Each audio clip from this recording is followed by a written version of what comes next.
Konnichiwa! Minasan konnichiwa! Hello, everyone, and welcome to another exciting episode of Talk to Keki, where we add another anime to our fucking list because we're sadists. We close this stuff is so fucking beautiful. We'll talk about that later. And everyone in that team deserves a fucking raise and retirement pension, all the jazz. And they'll get fucking $10 an hour and a giant thank you for your No, they'll get paid exposure, and that's going to piss me off. But I'm Matt, your host, and joining me, as always, Ethan. What's up? Konnichiwa, Matt-kun. Daijoubu desu ka? Oh, Daijoubu. Everything's great. Everything's Daijoubu. Mochiron desu ka? We got a house. Omedetou gozaimasu! Yes, that was me and my partner's thing for the past week or so. We got it. We officially got the house as of yesterday. In a couple of weeks, we're gonna drive up there to sign the closing contracts. And now I'm not gonna be able to see you when I see my friend. I know. Now you gotta come up an extra. I know. Now I gotta buy hiking boots and shit and fucking prepare. You do. God damn it. Oh, I should go in the winter when it's fucking like 2 degrees over there and snow mountains and shit. That would be shit. Well, we might buy some quads, so we'll see. Oh shit. Yeah, we thought about like we should get quads. Like, yeah, we should take an edible and drive those motherfuckers. No. I'm trying to not die. Oh, that sounds fucking tits, bro. Yeah, that's definitely gonna be down the road. Yeah, for sure. Get everything else we need. Oh man, it's like my whole little it's like a whole snow mountain getaway. I should buy like skis and all that shit.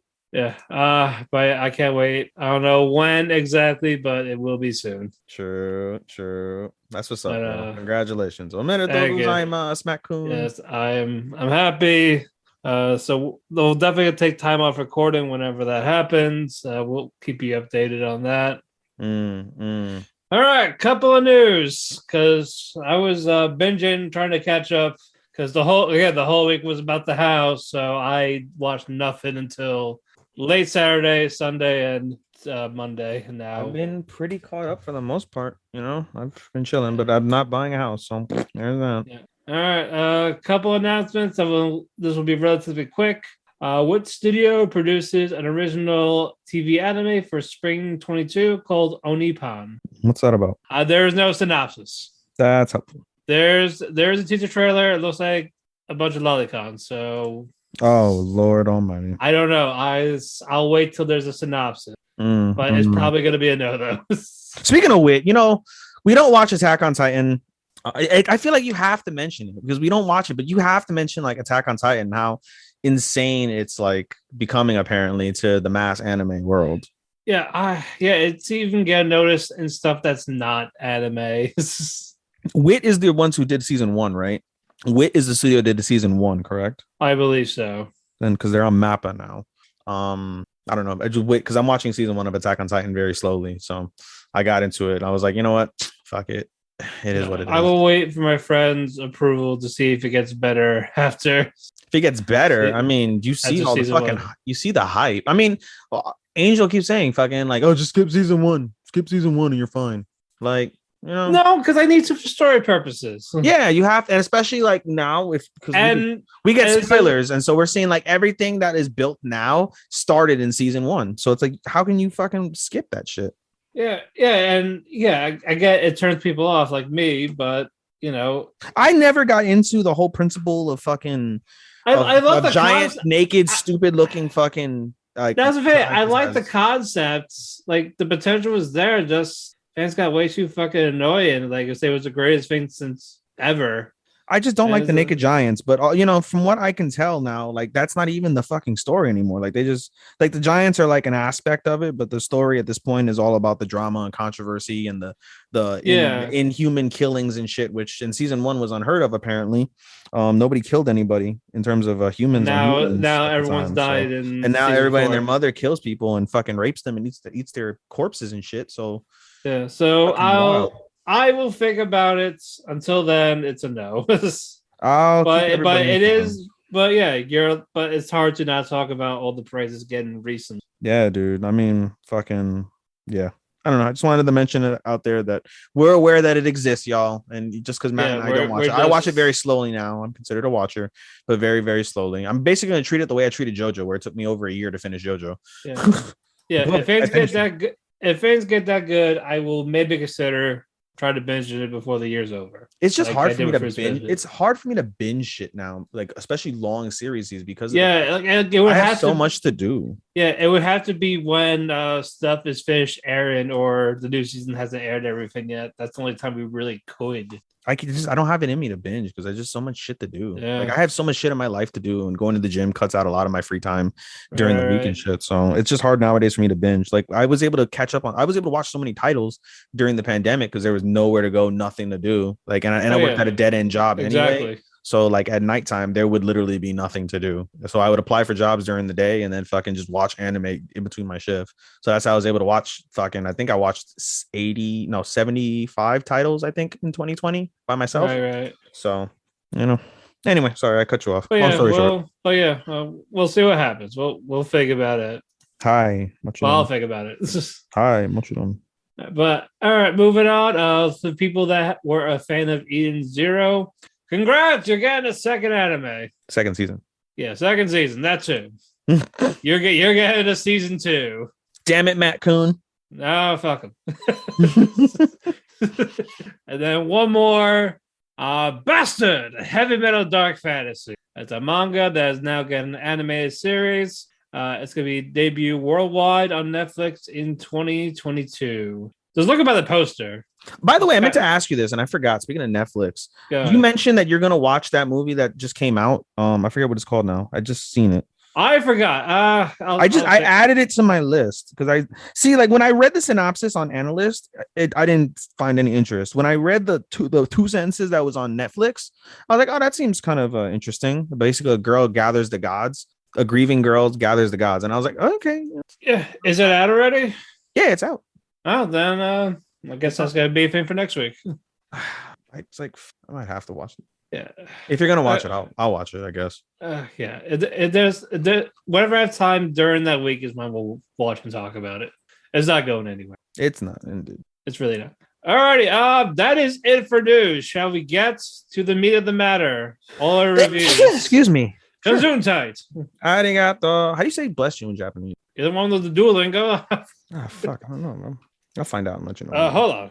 God damn it. We're doing this on the air, folks, because you guys can learn Japanese with us. Yay. Odaijini. Odaijimi? Odaijini, yes. Odaijimi desu ka? Hi. Arigato, Makun. Yeah, well. Alrighty. But yeah, as always, I have to go first because I decided to watch more than him again. Indeed. All right, I'm gonna start with Doll's Frontline because that was the last one I watched before we got on. You watch it on your phone, or because you said the things weren't working? So just on that, no, I watched it. I was on my computer. Oh, you got it on the computer? Okay, still not working on your TV? It's just not working on my Roku TV. That's fucking weird. It's just that TV. We tried Bash's TV in our bedroom. Yeah, I tried. And it worked? The app on my phone and then the computer. Yeah, they all work. It's just on the Roku TV. So why didn't you watch them in the bedroom? I'm not always in there until bedtime. I guess that's Bash's domain. No, it's like it's in the room we sleep in. We're just mostly hanging out in the living room until we go to bed. Yes, it's like the opposite. Like I have a living room and I'm like hardly in my living room except on the weekends. Anyway, go ahead. I'm sure that'll change when we get to the new place. We'll see. A lot of scouting to do. But yeah, I watched the last 3 episodes, but I'm only going to talk about the recent one because too much to talk about. Basically, long story short, AR-15 was kidnapped by Hunter in episode 4. That was how that ended when M4A1 rendezvoused with Satma 2. This is such a mind fuck right now because you're talking to me in guns, and these are the fucking names of these characters. Talking in guns and dolls. You couldn't fucking name these girls Lily. Fucking Mika. No. Ruka, we cannot do that. Ahsoka. M16 is still on her own. Satma rendezvous with M4A1. AR-15 was kidnapped. So Gentane's group with the dolls, like, all right, first. No, well, we're not doing any more missions because they attacked our base. So fuck that noise. And then later on, it was like, I have a guilty conscience. We gotta go help her. Okay. All right, dolls, go in this base. And then basically it's guns again, guns blazing, dolls getting shot. Mostly the bad ones dying. Sounds like America. God damn it. America, yes, America. Goddamn America. America and Japan. So there was a hack in the system, so the grunt of the villains were all shooting each other. So while all that's going on, AR-15 used that distraction to escape from Hunter. I was like, oh shit, where'd they all go? Hunter turned around, gave them new orders to shoot everyone, stop shooting each other, shoot all of them. She avoids guns, but there's a dynamite set up by AR-15, crush Hunter's legs, so Hunter can't move. They have a little feeling, oh yeah, now who's the one being hunted? Pussy. And then we didn't see what happened, but it looks like AR-15 pulled the trigger on Hunter. Something could have happened in there. We don't fucking know. We're going to assume that she just killed Hunter and that's it. And then AR-15 reunites with Satma 2 and M4A1. Everyone's happy. Now we have to find M16. All the numbers and letters. Seriously, dude. The fuck? What about Barrett 50 cal? There's no 50 cal. I don't know. Why not? I don't know why not either, but that was it with that. It's just action. It's just mindless action with guns. That's all you need. If you like that shit, then just watch it. But it's just all right. It's all cool. Moving on. Lupin the Third, Part 6.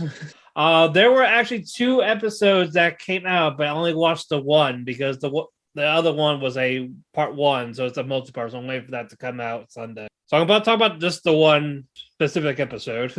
Lupin went to go steal this thing, but this security system is so good it can detect him through under his disguises. So Lupin's like, oh well, shit. Well, I'm busted almost. Fuck this. But he's intrigued by it because it's a challenge for him. It's like, yeah, they can detect anyone. So even if he tries to walk by the building, they'll spot him out. Like, hey, I know it's you. Fuck you. You ain't getting in. So the lady of the building issues a challenge. Like, here's this rare coin that's worth hundreds of millions of dollars. If you can find a way to sneak in, it's yours. So of course Lupin takes the challenge. Goemon, Fujiko, and Jigen, they're all trying to help him out with a setup. Like, they all have to be in sync to push the buttons to deactivate security, but they cannot get their timing right. So the other 3 were like, oh well, fuck this, we're out. Because everyone's always like a second off, 2 seconds off. It has to be at the exact same time in these 4 different areas. So they keep fucking up on that. So they get to the point where they got frustrated. Like, all right, it's not worth it. But Lupin still wants to do it. And you find out the lady that runs that security building, she does this because she loves Lupin. It's called that's why it's called Lupin Love Machine or whatever. She has a crush on Lupin. Every time you say Lupin, I always want to say Lupin these nuts. Yep. I mean they would, but hey, he's not a stranger to the ladies. If he tries to get with one that doesn't want him right now. Multiple times. But eventually, so Lupin has this great strategy of he's gonna invite everyone that wants to come steal the coin. All right, you can all come, open invite if you want to try to steal it with me. The catch is you have to dress up as me or the gang. So they're fucking up security. Like, everyone's dressed up as Lupin, Jigen, Goemon, Fujiko. But the security will still know to point him out because that's how they know his facial record, his face, his body, like his actual thing. But smoke goes off as confusing the fuck out of everyone. And eventually all 4 of them shut down the main security. They were all in sync because of that fucking commercial with the rhythm, the beat. So they counted just by that. And eventually Lupin got to the top and he stole the coin. And yeah, that was just it. It was a Lupin just outbeating this unbeatable security thing. So it was good. Except for the 2-parter that's coming up. We'll get more plot from Lupin's past. By plot, do you mean Oppai? I mean the Oppai. Well, Fujiko's got the Oppai. They're not afraid. They're not afraid to show the curves of the tits and the ass. Fantastic ass. The tits and the ass. Oh my god. Don't worry, she's an adult, folks. Calm down. Anyway, moving on. Ranking of Kings. Another banger. We picked up with left off. King of the Underworld. Confronting Boji. And Boji hears the name Miranjo, and he gets upset, and you get a flashback of what happened because he saw Miranjo kill his mother while the mother was like covered and protective. And they're all shooting these giant arrows at her, and all the blood was spilling out onto Boji while she was covered and protecting him. And it's like, holy shit. Damn, they killed his mommy. Yeah, like when he was a baby. Oh, and there's a baby. I thought you meant like right now. I'm like, no. Helen's alive. Like Boji's actual mother, biological mother. Oh, I was gonna say, isn't like Boji's the queen like a bitch to him or something? No, she loves him. Oh, she does. Okay. Yeah, she was just overprotective of him. That's all it came down to. But yeah, when we saw later on, like, okay, now she's actually great. But when the mother died, the devil just shot Miranjo in the heart, and that's why she died. Wow. And it's like, holy shit. And then the king of the underworld looked at the golem that Boji befriended. Like, oh, he's got to go to jail. Like, why? Because he served under me during the war with his people, and he acted crazy after the war. That's why he was arrested. And so Boji was trying to persuade him with But yeah, eventually Kage talks to him, and the king talks to his brother Despa, and he's like, "All right, be honest with me. Do have a match with Boji, like the king Boji. That's why he's trying to hunt him, like Boji's dad. Like, and Despa was honest with him, saying, "You don't have a chance against Boji in general, as Boji got that strong in months. So like you trying to fight even Boji is not a good idea." So it's like, so what's the plan then? Well, we're gonna have Boji fight his dad. And like, well, I still gotta kill Miranjo. It's like, we'll take care of that later. But right now, this is the plan, so we're gonna go with that. So eventually, the king retreats for now, gets his guards. He's like, all right, fine. We'll take the giant guy. We'll take the giant ogre as part of our squad instead of imprisonment. Like, we'll do that for you. The Ogie. Yeah. So and they're like, okay. Domus tries to apologize to Boji for basically almost trying to kill him like 10 episodes ago. He keeps trying, and Boji's like very conflicted. Like he doesn't know what to do, like if he should forgive her or not, so he just starts running away. Then Kaga's like, what the fuck? You fucking apology is gonna cut it, you bitch? No, hell no. After before saying, yeah, he's sorry. I think he actually means it. You can probably give him a chance. They're like, what the fuck was that? An apology? Fuck you. But it was mostly Kage didn't want Boji to have any hatred in his life. That's why he was trying to, you know what, maybe we should give him a chance. Like, come on. But eventually he cheers Boji up, like they're like laughing and playing type of thing. And then that was where the episode ended with that. So we're gonna get a big battle soon. I can't wait. Yeah. Never good shit. See, Angel, I'm praising it. All right, they said this. Y'all better not be liking that Mushoku Tensei in there. He doesn't even fucking listen to this podcast, does he? We talk all the time about him and Martin. This motherfucking cocksuckers don't even listen to our shit. I know. Fuck you guys. It's like you are aware that the ReZero was more than Emilia's trial, right? I think there's focused way too much on that. And by the way, you're a piece of shit for not fucking defending me when I'm going through. I'm like you like the same shit as me. You could fucking help me, you fucking piece of shit. I could have. You're right. I could have, but are they going to listen? They listen to you more than me. That not with Mushoku Tensei and ReZero, no. But what's your think they're gonna listen to anything else that I say? Shaking my fucking head. Fine, next time. God damn. Well, ReZero lost anyway because Attack on Titan still airing. Yeah, true. So I got nothing to worry about, I guess. Yeah. By the way, congratulations to Mushoku Tensei. Won Anime of the Year on the Anime Corner. Yeah, good Anime Corner. Shit. Yeah. Did you also? I just posted a couple things. Did you see who won best girl? Yeah, one of the quintuplets. Yeah, 1 and 2 are two of the quintuplets, and fucking Toru, who's the best girl on the goddamn planet, who's number 3. Yep. Fucking bullshit. And then also, I tagged you in something else. You know who this week's boy of the week is? I know, our fucking guy at Dress Up Darling. Gojo-kun! Yeah, Gojo beat Aaron, Tanjiro. Yeah, fuck you guys.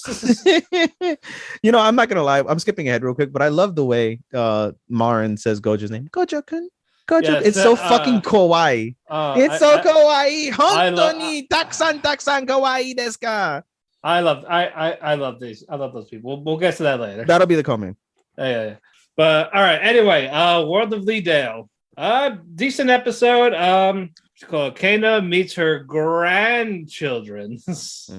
Mai's kids, one of the daughters. One of the grandsons says something to piss her off. They go, well, my mother said if I said anything wrong, you beat the shit out of us or torture us. And it's like, what the fuck are you saying? I'm sorry, Grandma. Nanny? And she's like, I'll tell your mother I'm gonna crucify her, but she has to pick which material when I see her. Like, you want the lead, you want this. Like, how am I gonna torture you when I'm done here? So it's like, so she has fucking anger and body. Like, stop trying to piss off your mother.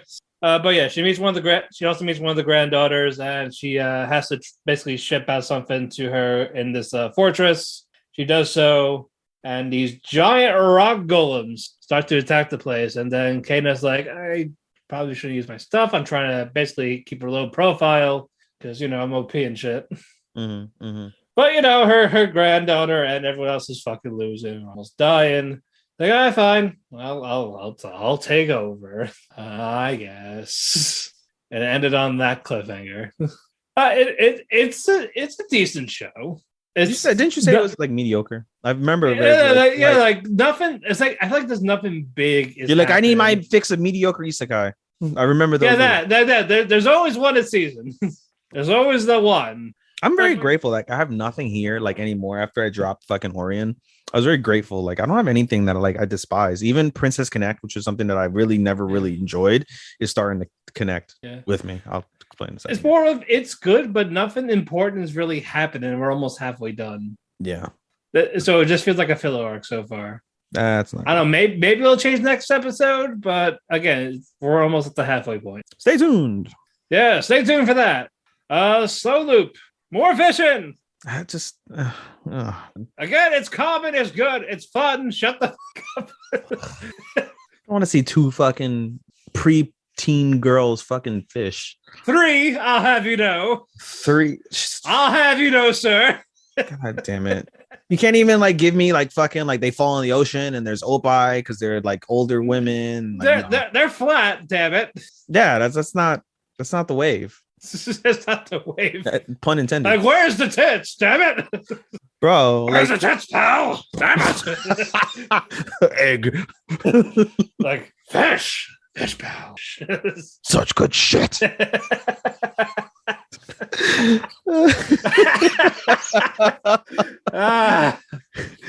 it, Austin Theory. We're talking. Get over your dead father. Trish, I want to kiss you. Anyway.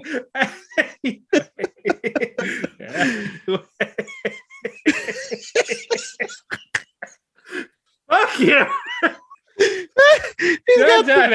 He's got the giggles. I gave Matt the giggles. I'm trying to get through. Damn it, pal, get it together. God damn it, shut up. Where's Shane? You're fired. Yeah, fuck him. Fuck Shane. Anyway, Hiyori, Koi, Koharu get invited to the boat, Fukumoto's boat. So Ichika, Futaba, they're their sister, and you find out why Hiyori only does fly fishing because she doesn't have to handle worms. She hates worms, especially the ones that bite you when you try to hook them. But it's more of she wanted to bring Futaba along because Futaba asked her, "Are you embarrassed of fishing?" Despite being the girl. So she wants to show her, no, I'm not embarrassed at all. Fishing's for everyone. That's not a gender thing. Fuck you. So that's where it turned out for that one. They all fish. They have fun. You learn another fishing recipe from Koharu to Hiyori's mother. The nice feel-good moments. And Hiyori makes a friend with Futaba with fishing. That's it. Just fishing. Lots of fishing. Fun episode. Good. The giggles are Fuck you. All right. Akebi's sailor uniform. I swear, everyone in this, these girls, I swear to God, they're gonna have the hospital slowly but surely. That's where it's come to.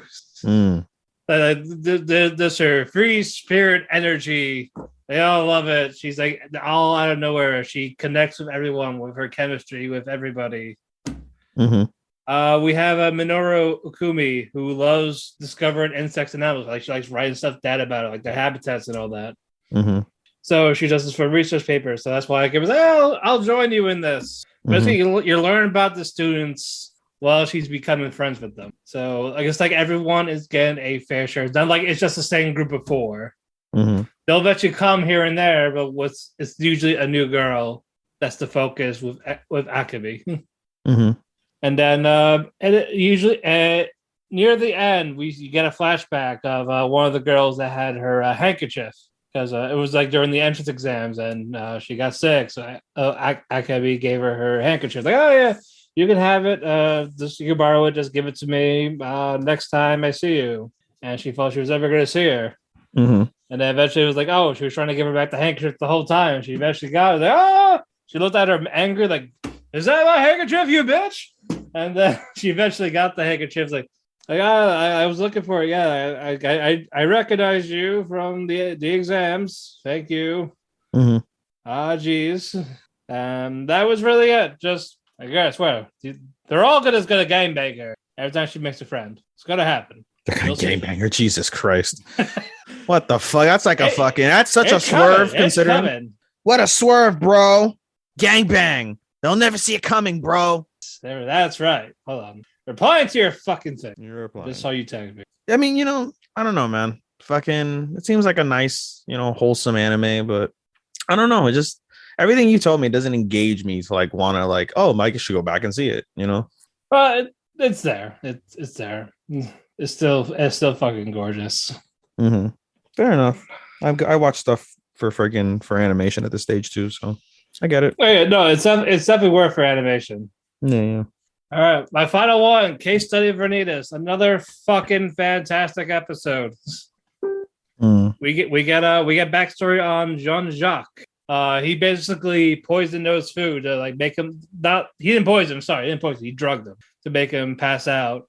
Because Chloe's pissed off still, like you should not be seeing Chloe right now. It's like why all this? And like fine, So Jacques cuts himself and makes him drink and makes no drink his blood. Like you can see memories, right, for drinking blood. Well, now you're gonna see mine. Now you're gonna understand why everything. So that happens. You see that he grew up in an abusive home with his father and all that. He met up with Chloe when he was younger. And got to the point where they were bonded, like they were connecting. All this, and eventually led to the point that the villagers were hunted down Chloe. So Jacques made a deal where he's the actual beast, not Chloe. So that was the reveal for that. Like, holy shit. Yeah, because it hinted as Chloe the whole time, but no, it was Jacques. Like, he's the beast they're talking about. And then Vanitas, when they were looking for No in the castle, and Dante pointed like, hey, we saw this scenario yesterday. Like, what the hell's going on? Then Vanitas figured out, like, we're actually in a time loop. It's all like I said with Chloe. So we're all in the same setting. But like everything we're doing is different, but the atmosphere, the people coming in, that's in a loop. So he put that together, and it's more of now he wants to. So now he wants to do his job of save Chloe because she's a curse bearer. And then Jane, she's ordered to kill Chloe because she thinks Chloe's the beast, even though it's not, and she doesn't know that yet. So Vanitas is like, no, you're not gonna kill him. I'm trying to save them. Stop trying to kill. You fucking bitch. And then eventually Vanitas meets No, and then No was able to tell him everything, like Jacques the Beast and all that. But he still has to stop Chloe, because she's the one with this device that's trying to kill people. So it's like, okay. And then you see the Paladins, Astafolo, and then another one, not Roland. I wish it was Roland. But the Paladins are there. They're like blocking their way. No's like, I got these guys. I'll take care of them. You go after Chloe. And then she eventually sees Chloe, like, hi, found you, bitch. And he went to her, like, where's my book? Because his book of Vanitas is gone. So they took it. And then Chloe's like, what book? like play it like she's legit serious, like, I don't know what you're talking about. Like, oh yeah, I remember that book. Yeah, there was a pretty jewel on it, and we couldn't take it off, so we chucked it. We tried, like, it's in the library somewhere. Wow. In this chaos mess. I know Jacques had it. was the one that mostly had it. I didn't touch it, so I really didn't know what that book was about. It's not my priorities. Mm-hmm. So Vadu's like, what the fuck? Like, that's my book. So he's like trying to find it. You see the shadowy figure from Charlottesville that took Jacques and Chloe's names. It's like, oh yeah, like go start this device. Like, fuck these people. Go kill everyone. Kill these humans. So Chloe has the machine started, and the fucking twist here, it took the shadow figure. Like, it took the shadowy figure to give her a physical body so she can torture her. So I was like, oh, the tables have turned. Fuck you. And now she's like, oh, good. Now I can actually hurt you. And then we get that cliffhanger. I was like, fuck. Fuck you. Stop with these cliffhangers. Almost everything we had in a good chunk of the week was cliffhanger. Stop it. Hate it. I mean, cliffhangers sell. I know. I was like, I can't say too much in 1 week. I get it, but fucking cliffhangers. I know.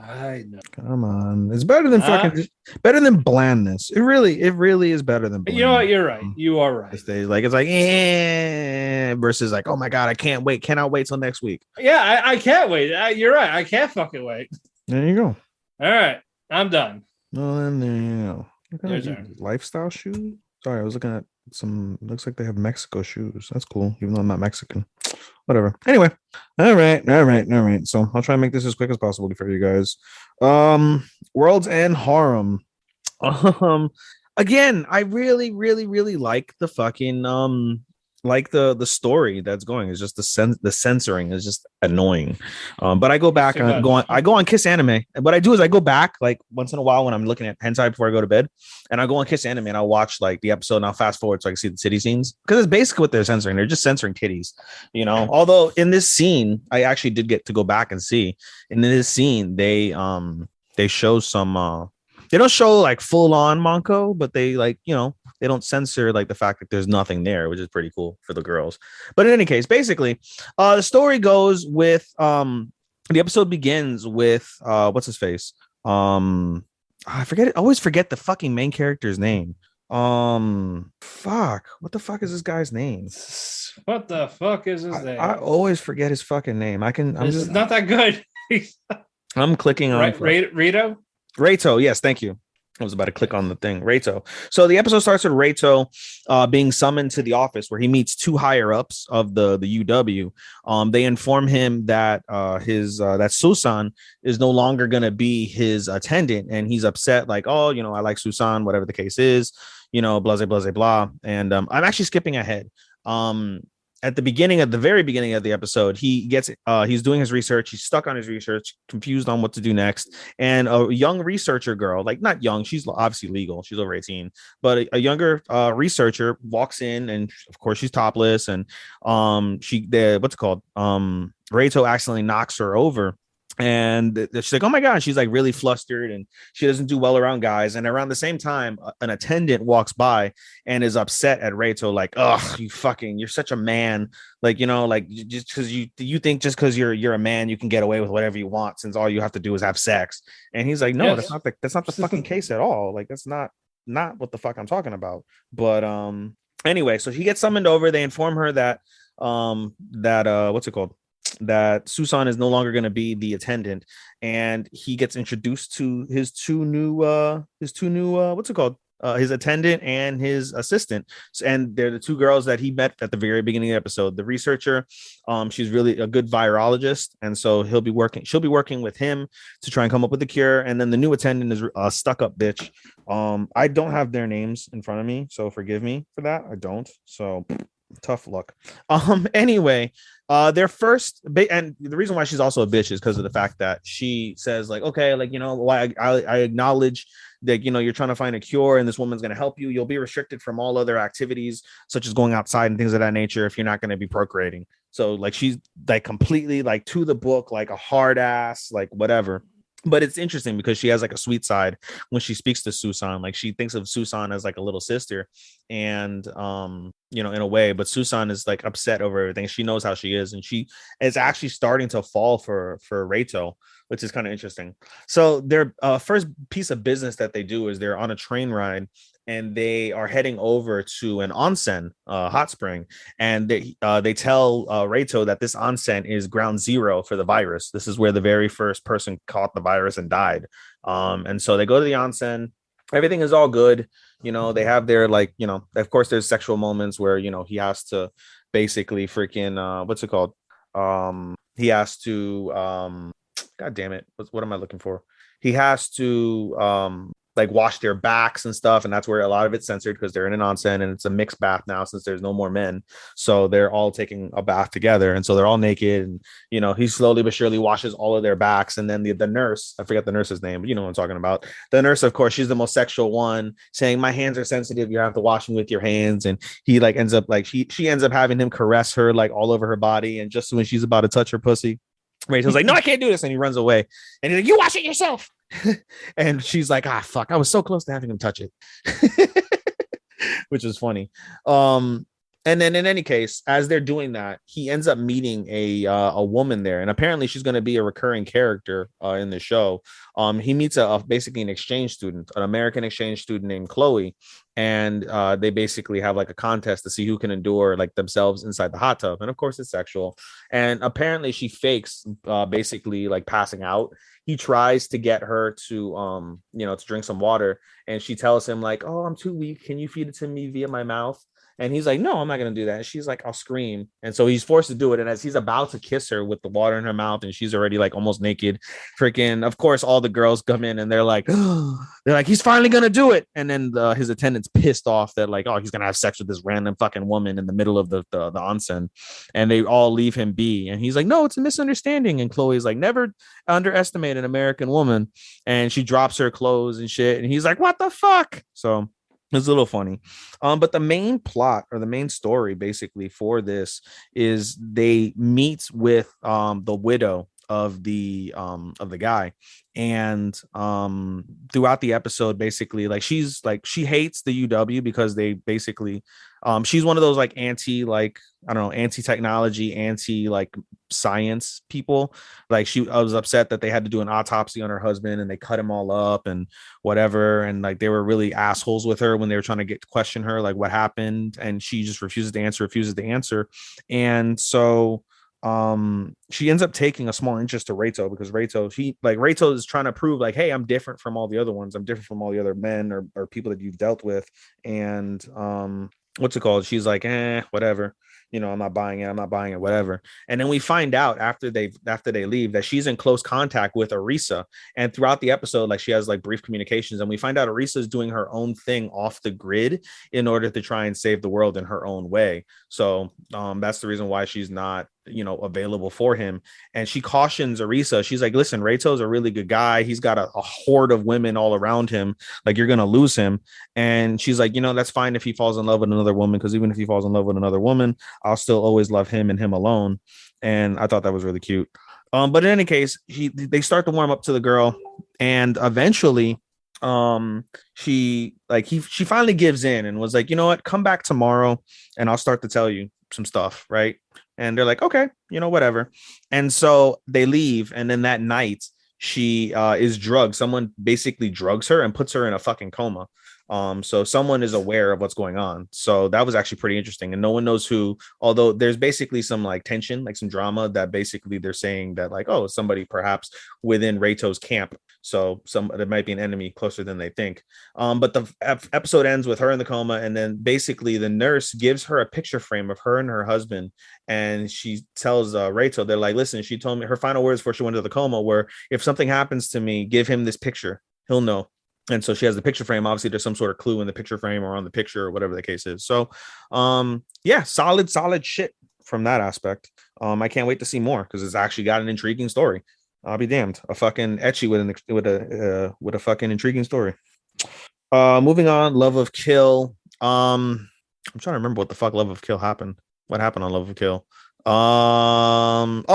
So basically, after what's her face gets the message. God damn it, I'm forgetting these. I watched so many anime. I'm starting to forget these characters. Yeah, no, it's okay. Let me go to Love of Kill on here. Thank God I have analysts so they can tell me what the fuck I'm missing.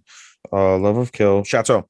So Chateau, after her message from her mother, goes to visit her father's grave. And we get a flashback basically as she visits her father's grave of her life. We find out that she was adopted by her father. Her father's a former detective, and he was the one who picked her up when she was murdered. The interesting note is the guy who was murdered in the passenger seat of the car she was picked up in. They had Ryangha's passport and was Ryangha. And the other interesting part is when they looked up both the dead guy as Ryangha as well as Chateau, they found out that neither person exists in the world, which is very intriguing. And so we basically see, like I said, the story of Chateau growing up with her father and her family, basically. And so that was really nice as a whole. The reason why we also get these flashbacks is that her mother is speaking to a family friend, someone around Chateau's age, some random gentleman. Maybe he'll have something to do with something later on, but for now he was just talking to Chateau's mom about, Chateau's past. So Chateau again goes to the cemetery and visits the grave, lays some flowers, says, I love you, I'll be back. And a nurse who works at the cemetery, or not a nurse, I'm sorry, a nun that works at the cemetery goes to her and says, hey, you have a visitor in the church. He wants to speak to you, and he's not going to leave until he sees you. So she automatically knows it's fucking Ryangha. And so they have a talk. He tries to flirt. She's not having it. And at the same time that this is happening, basically some attackers from that syndicate that is after Ryangha are going to kill basically Chateau. They know Chateau's there. They're going to try and kill her. They don't expect Ryangha there. And so Ryangha basically and Chateau kill all the attackers. And so Chateau realizes that the nun isn't around. The nun who told her about Ryangha being there, the nun isn't around. So she goes back to her father's grave, and we see that she's been abducted. And we find out that she's been abducted by her attacker, and her attacker is confirmed as Hosan, which is basically the guy who has a real big grudge on Ryangha. And so they have a brief struggle, and eventually Ho knocks out Chateau with a knee to the stomach or the solar plexus and basically knocks her unconscious. Ryangha tries to go to her, but is, unable to get there in time. And so he gets a phone call. Actually, no, I'm sorry. He calls Chateau, and Ho picks up Chateau's phone, and they already know basically, whatever what the situation is. And Ho basically tells Ryangha, like, hey, meet us in this this location, whatever, and you can pick her up, whatever the fuck. Basically, they go to meet. And so he does. They get into a fight. He shoots Ho, and before he's gonna finish Ho, basically at the same time that Chateau wakes up from being unconscious, she notices that the car that she's in has a bomb in it. And so I imagine she escapes, but basically the episode ends with the car blowing up, and Ryangha not knowing where Chateau is to end the episode. Like I said, I imagine she escaped. That's because plot, So there's that. Strongest Sage is Strongest Sage is pretty good. I really enjoy Strongest Sage. I would recommend because it's good comedy too as well. And if you like OP people, Strongest Sage is one for you. Basically, they request everything's going well with the plan to put the barrier up against the kingdom, or for the kingdom rather, against the demons. The Matthias asked the headmaster for some help. Like, why don't we ask the first academy for help? And he says, like, well, the tensions are strained and things of that nature. Like, they don't really normally ask for help. And he's like, well, why don't you ask the king? He's like, all right, I'll ask the king. So the king basically demands that the headmaster from first academy comes in, and the guy's a dickwad. He's an asshole, basically, like saying, like, we shouldn't have to work with you guys. You guys are inferior, blah, blah, blah, blah, blah. Like, how dare you? And like the results from the last tournament were nullified anyway, so we're still superior than you. And so Matthias is like, hey, I have an idea. Why don't we do a makeup, and the loser has to do what the other one says? And the headmaster was like, hey, that's a fantastic idea, but I'll do it under the caveat that you or your party members don't participate. And he's like, okay. And the headmaster's like, are we really going to win? He's like, yeah, we're going to fucking kill them. We're going to kick their ass. And so the day of the game start, or of the competition rather, and we see 50, I think it's like 50 of like the best like users, crest users. They have like all the best crest users, 50 of them fucking from First Academy, right? They're all in unison, and they're going to kick Academy 2's ass. And so the second academy brings out only 5 people, and they're like what's considered the shittiest crests of the four crests that are available. And so the headmaster is like, oh, you insult me, like, oh, this is going to be easier than we thought, like we're going to kick all your asses. And so as like they're like, oh, begin the fight. And so as all 50 begin to chant some sort of incantation, the five people from Second Academy just use incantationless magic and fucking blow them all up, and they get into like brief sword fights with some of them who survived, and they basically kicked all their ass in like an instant. So 5 guys beat 50 fucking people in an instant, and it's not even his the OP characters from the party. And the headmaster is like, what the fuck, this is ridiculous, whatever. And so he doesn't intend on honoring the agreements. And so the headmaster actually brought the king to see this arrangement happen. And he coincidentally, he's like, oh, even if the king said it, I'm not gonna do it. And then the king is like, oh, you dare defy me, the king? Like, take this traitor away from me. And he's like begging the king, no. And then basically we find out that everyone from First Academy thought the headmaster was a piece of shit, and they're glad to work with Second Academy. Basically, Second Academy is going to become the new First Academy, for what it's worth. Meanwhile, basically Matthias takes his gang, his party, and Iris, which is the dragon, over to one of the dungeons, and they're like, hey, we're going to use Iris's power, and we're going to summon a super duper monster, and we're going to get its magic stone because we need a giant magic stone for the core of the barrier. And so they do that, and Iris basically summons a monster that, you know, they shouldn't have summoned, but Matthias is like, it's fine, we'll be able to defeat it. And so a battle happens basically where Iris uses Iris as bait / a distraction, and has Iris talk shit to the dragon in dragons, and she's a dragon. And basically at the end of the day, Matthias uses some sort of crazy spell that takes a while to build up. He had to build various magic circles and put various magic stones in the center of the circles, and had to trigger them all simultaneously as the dragon was going to use his dragon breath technique. And basically it blew up the fucking dragon and killed it, and they were able to get the magic stone. At the end of the day, basically they're like, oh, Iris held her own, like, I think she'll be a valuable member of the party. And so Matthias extends the invitation for her to become a full-fledged member of the party, and she accepts, and all's well that ends well. In an after credit scene from not Genius Prince, I'm sorry, from Strongest Age, we see the devils are all like, you know, in unison together, and we hear the main devil, which is basically the same voice actor. I love this voice actor too. He's the same voice actor as Jigen from Boruto, the same voice actor as the guy from Tower of God. Do you know what I'm talking about? One of the main like proctors, the blue hair one. Yeah, I think. Okay. Yeah, I love him as a voice actor. He's so dope. Oh yeah, he's done various other roles as well. And so I love him in every role that he does. He's so fucking cool. So there's that. So we're looking forward to that. Anyway, Princess Connect. Holy shit, Princess Connect gave me the fucking best episode they've ever given in the series. It was fucking great. I made a comment literally before I watched the episode in our group, and I said, hey, here's a show with fantastic animation, top tier animation, and a shitty story. And you know, finally they're starting to connect the dots slowly on the story. I'd be honest with you, I don't really know a lot of the other side characters' names. They all play pivotal roles. I just don't know many of their names. Like, I barely know like the main characters' names. So basically the episode starts with Pecorine being teleported to the queen that Carol what's it called, that Carol goes to in secret. So she gets teleported, and we find out that this queen is the woman who took away everything from Pecorine, or as she was known before as Eustasia. And so she takes everything from Pecorine, was like, I'm the one who took everything from you, like, I'm gonna take your soul and like all this other stuff. And Pecorine's like, no, you're not. Like, you know, she's like, you know, trying to stand up, but then she basically uses lowball tactics to kind of like discourage Pecorine, saying like, listen, like, your biggest fear is to be left alone and to be forgotten. That happened before when I took everything from you, and it's gonna happen again when I take you away from your friends, blah blah blah blah. And so this basically upsets Pecorine a lot, and she's like, you know, sad and fearful and things of that nature. But eventually she kind of snaps out of it, and she fights the shadows that are in like the queen's kingdom, and she basically like had like she gets reaffirmed, like, you know, like, I'm no, you're not, like, I'm gonna, you know, whatever. She gives like some spiel at the end of the day about having a meal with her or something like, you know, nicey nice, that it was like whatever. But basically the queen is like, all right, you know, like, I like that face even more than your face of despair. That's fine, go ahead and continue to fight, continue to fight, and eventually when you know, when you have even more to lose, I'll come and take your soul, and you'll have even less than what you would have had today. And basically teleports her out, which is pretty cool. We also, while this is happening, we also see the fight between the rest of the gang and the shadows and the golem.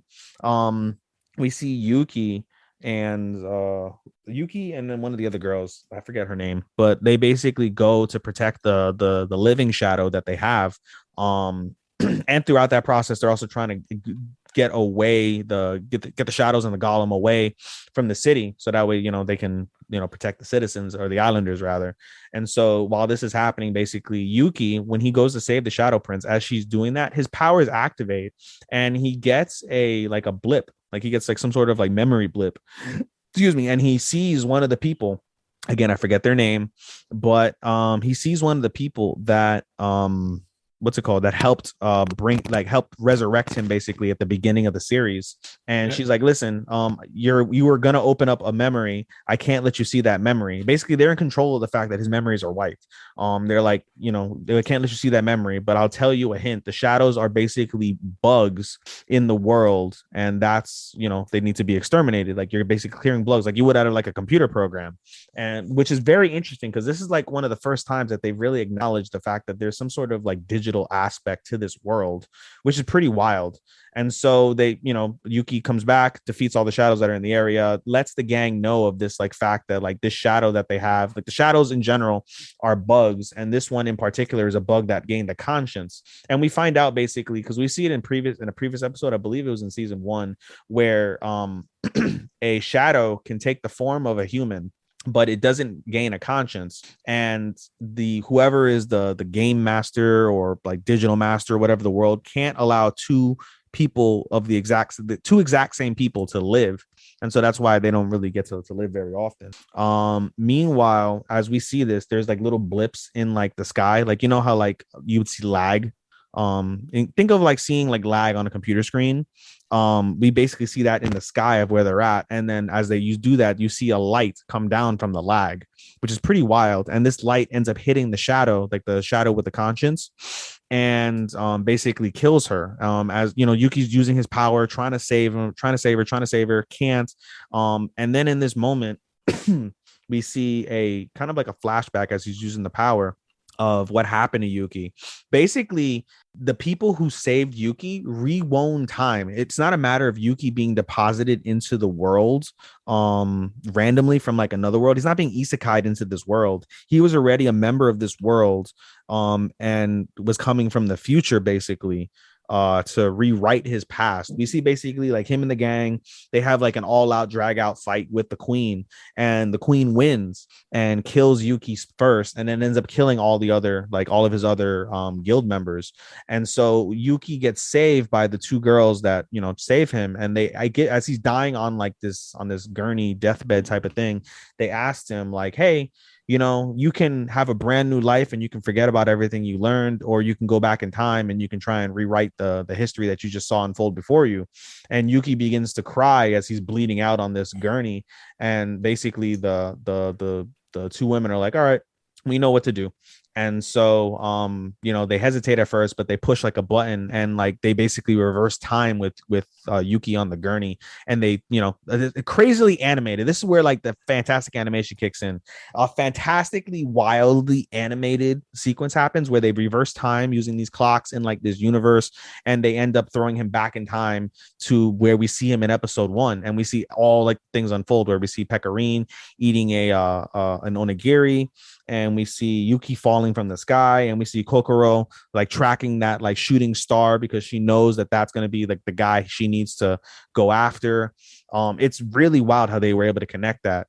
As that happens, basically, the battle between the golems and the shadows and the rest of the guild is going kind of poorly.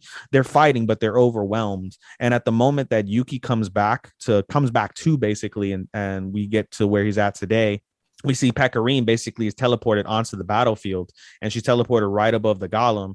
Everybody recognizes that Pecorine is there. They're like, holy shit, Pecorine, Pecorine, Pecorine.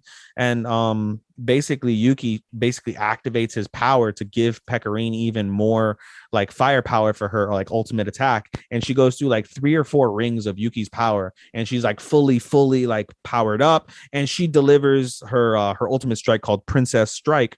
And it is fucking glorious how she destroys the golem and all the shadows, just fucking like nukes it. Just think of like fucking like a death ray from the atmosphere like coming down, and that's Princess Strike. And it's fantastically animated, absolutely glorious explosion, fucking beautiful, absolutely beautiful. And they defeat the golem in the shadows, and the episode ends with them having a very like tearful reunion, and them saying like, I'm hungry, let's eat, which is kind of like the back kind of like side story that they're the gourmet guild. They like to eat, and they like to go and cook and shit. So they're like, I'm tired, I'm hungry, we've been through a lot, let's go eat. And everybody tearfully like says yeah. And that's how the episode ends. In an after credit scene for that anime, we see the butterfly from episode 4. Again, I forget her name, but basically she knows the circumstance. She basically flies back to where her original body is. And when she basically comes back as herself, she's like, oh, this ought to be interesting. And we see the queen is waiting for her at that like the stasis crystal from where her body's at. So that's pretty wild from that standpoint. But yeah, this is definitely the best episode that they've ever done. I'm fully like invested in this shit now. So as much as like we get comedy, and as much as we get like a story where like the characters aren't like so meaningful as where I fucking remember their names, it's still a wildly beautifully animated show with plenty of action. And the story is really starting to, show out and really kind of, again, start putting 2 and 2 together, which is something I'm really good at. And another point I wanted to make before I finish with Princess Connect is the show was actually made is a byproduct of a game. The Princess Connect Redive game is out there, and it's a lot more detailed, and there's a lot more in it. So I'm very curious because anytime I've seen a show that's based off of a game, it hasn't been particularly great. But now that Princess Connect is really starting to really show out and connect with me, like I said, I'm really looking forward to seeing how it progresses, and if they'll continue with this on, or whatever the case would be from that standpoint. And finally, my final one is Boruto. And again, Boruto's getting really good. Basically, they all head on this rickety ship, and they're heading toward the island where Denki's at, the remote island where Denki and Team 5 are at. Kawaki's battling his seasickness again, but it's not as bad as before.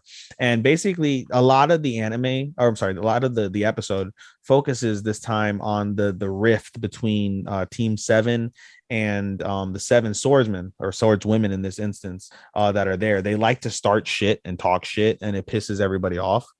Except Kagura. And we find out, Kagura ends up having like a talk with Boruto of like why he, how Boruto was the reason why like Kagura was able to step out of it, and he found like solace in him, and so he's trying to be that for the ninja sword women and things of that nature. The typical Boruto stuff, typical Naruto, inspiration, talk no jutsu type shit. But the majority of the episode focuses on the attack for the Funato. The Funato basically are going around destroying islands and things of that nature. When they finally get to the island where Denki and crew are at, they send Mitsuki and Sarada because they're the best out of the group that are for recon, because Mitsuki has his snakes and Sarada has the Sharingan. So they're able to do a lot of recon. So they send them out, and they try to be as quiet as they can. They take out a couple people using some poison that is in Mitsuki's snakes. So they take out a couple people. They're able to get to like where like the leader that took over the island, not the head leader, but just the leader of like whatever gang took over the island, where they're at. They try and find out information. There ends up being like a small battle between like them and one of the bots, one of like the gold bots that are sent over to the island with Denki and crew, because it's basically an attack feature is turned on accidentally. And so using that bot though, after they're able to switch it off of attack mode, the bot ends up leading them over to where Denki and the crew are at, and everybody basically kind of reunites from that standpoint. As that's happening, the daytime runs late, and they end up in nighttime. Boruto ends up having that conversation I mentioned with Kagura, and they're wondering like, oh, where the hell is everybody? And as they're doing that, a giant tidal wave comes over and almost washes the fucking boat out, and they're like, what the fuck? excuse me, and they end up seeing the giant like warship that the head of the Funato are on as well. And we find out from a couple episodes when the Funato clan were dealing with like some like rich like governor type of person, they end up killing them, and that's how they got the warship. And it comes out that like that governor was working with the Funato to try and restore them, which is pretty interesting. So I gave it a very brief synopsis, but the episode is getting really, really good from that standpoint. Pretty soon we're going to have a pretty decent battle between the Funato and Team 7, Team 5, and the Ninja Swordsman. So that'll be pretty fucking cool from that standpoint. So that's it for me. All right, very good. Now, you ready for these 9 that we got to do together? It was 8, now it's 9, right? It is now 9. 6, 7, 8, 9. Yeah, now we're gonna start with the new ones. No, are we going to start with the new ones, and we're going to end with? Oh, so we're going to end with Platinum End and the other one? No, we're gonna end with Demon. But I was like, we're gonna start with the one we added to our list. Oh, you want to start with Shenmue? I was going to say we should go over Platinum End and then start with Shenmue. All right, we'll do Platinum End, the previous seasons. Yes, indeed. This episode was really fucking dark. We find a new god candidate, Shuji Nakaumi.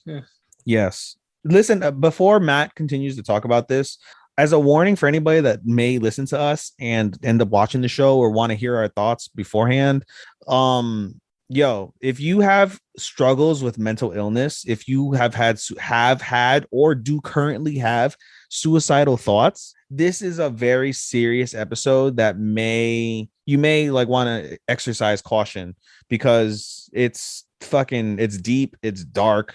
And we even saw a report of some fucking 12-year-old kid in Sri Lanka or something fucking committing suicide because he's like, I want to be just like them, not realizing it's fucking fake, and he killed himself. Yeah. So I can't imagine if he would have seen this episode, or maybe he did see this episode and that's what triggered him. Who knows? But episode 17 is one of the darkest episodes of anime I've probably ever seen.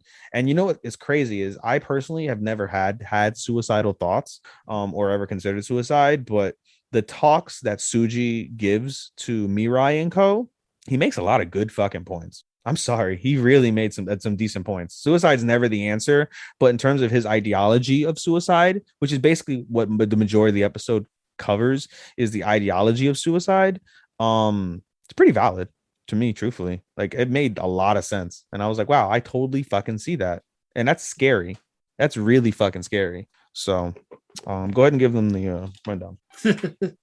You good, Matt? Did I trigger something with you? No. I was waiting for you to finish. Yeah, I was good. Okay. Go ahead and give them the rundown, buddy. All right. We picked up where we left off with Kanade's friend meeting Mirai. Say hi. And he's like, oh shit, here's an arrow. There's gods. And then the guy gets shot with the arrows. Like, hey, are you a god candidate? He's like, yeah. You're gonna work with us. Okay. And then we find out about the other god candidate, Shuji Nakumi. And you find out he has the red arrow. And this kid wants to die. He's a first grade. He's got wings. He's a first grader. Yes, he wants to die despite all of this. Despite having the red arrow. And he was actually ready to kill his little brother. No, it's so dark because freaking homie, what's it called? He shot his mother left his mother. So his mother had left them for left their family for a younger guy, and the father was miserable. He shot the father with the red arrow, and when he saw him depressed, and it was like, you should kill yourself. And he's like, okay, and he drowned himself. He then went to the mother's house, shot the mother, and said, you should kill yourself. And she's like, okay, and she overdosed on pills. And basically, when the new man, her new husband, was there, I was like, I wanted to die with her. And he shoots him. He doesn't die. And he's like, I found out that people that shot, they want to die, don't really want to die. It's always the people that are quiet that want to die, and they mean it. And I was like, what the fuck? That is so dark. And so basically, when Mirai steps in, he's about to shoot his brother with the red arrow because he wants to die. Yeah, it's like, okay, like he's gonna die, and then I'm gonna kill myself, and he's gonna kill himself, which is pretty fucking insane. And what is his angel? Was the angel of what? Angel of darkness? I think it was the angel of darkness. Ogaro? Yeah. She's the angel of darkness. It's a he. It's a she. It's a she? Yes. Are you sure it's not a they? I'm It might be a looking. they. I'm looking at it right now. Yeah, it's a she. That's a nigga. That's what Bro, it is. No, she is. She is one of the 13 angels. she's a nigga. Yes. Bruh. What the fuck, man? Yeah. Okay. Ogara's a she. Okay. Anyway. Yeah. That was my train of thought. God damn it. What you call it? You just hear in your ears like she's a nigga. Yeah. Nigga. Okay. I'm not saying it on screen, but I can say it because I'm Spanish. I'm dark. Yeah. Fuck you. Mizuki, that's the guy's name. He's like, hey, you shouldn't kill yourself. Why? People will miss you. And it's like, no. No, just none of this. Basically, it led to the point where everyone's like, no, you're coming with us. You're going to go with these FBI people because we need to actually discuss, like, all of us need to discuss who should be God. Because not, the government's going to take us and use us as a weapon. So it's a race. It is a race against time. They got plenty of time, but not with government trying to hunt them down and use them as weapons. So that happens. They eventually get to the FBI's house. Shuji's freaking out. I was like, oh shit, it's a girl. She's cute. I'm gonna go sit in this corner. I'm very curious. Before you continue, what's the guy's name? Kanade's friend. Kanade's friend is Mizuki. So it's very interesting that he got shot by Mirai, and he gets effects of he's defending Mirai when he's talking to Suji, but he still mentions that he likes and loves his girlfriend, which in theory, shouldn't he not really want to fuck with his girlfriends now that he's got Mirai? Yeah, but I think the fact that the Mirai told him what he wanted him to do, he just left it at that. Like you're basically our ally. That's it. Yeah, he said you're just the ally, which is interesting. Pretty much. Okay. Not like, hey, who do you love? Or, hey, fall in love with me. All that happened with that.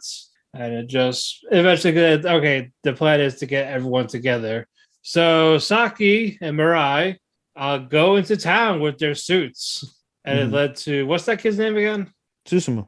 Excuse me. Yeah, Susumu. Yeah, Susumu eventually comes out of hiding. It's like, oh God, you guys here. Wait, is it really you? So it's like, oh, I'll shoot with your arrow and find out. It shoots the arrow, and Mirai deflects like how he did with Metropolitan. Like, see, it's really me. It's like, holy shit, it's you. All right, good. Now I can actually join you. Bro. All that happened. And they still cannot find the sixth candidate. They cannot. Yeah, nowhere to be found. Which is very interesting. I think he did pop up though. Wouldn't that be crazy if he was like the president of the United States or some shit? No, I think we saw him talking. Professor. The professor. Yeah, that was giving a lecture. I don't recall. Well, we see him in the OP, so okay. I don't watch the OPs hardly, Okay. I watched him a couple times so I can listen to the songs and get a feel for him. He's actually in the OP. I guess we didn't fully reveal him yet. Okay. No problem. No problem with that. And so so it's now the four of them together. And now we gotta get the fifth one, the girl, the one that's held captive by the police. It's like, all right, get me out of here. Eventually the angels start talking to her. It's like, oh, who's she talking to? Oh, it's probably her angel. Yeah, they don't see them, so yeah. All right, I act like we're not here. Right, we have a plan. Yep. And then she's like, well, can we get started? And that was where the episode ended. Aside from the dark thing with Shuji and his life, the rest of the episode is just oh God, what if he becomes God? Who? The suicidal kid Shuji. Well, they said like, oh, you should become God and make suicide like an okay thing. And then the fucking detective's like, that sounds like a great idea. What?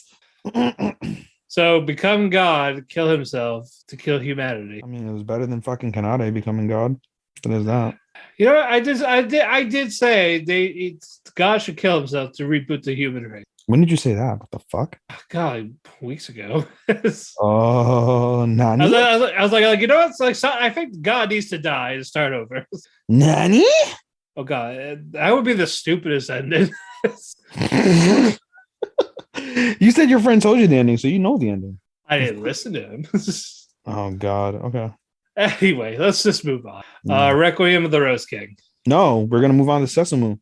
Shenmue. Damn it. Shenmue. I always say Shenmue. Have you not played the games?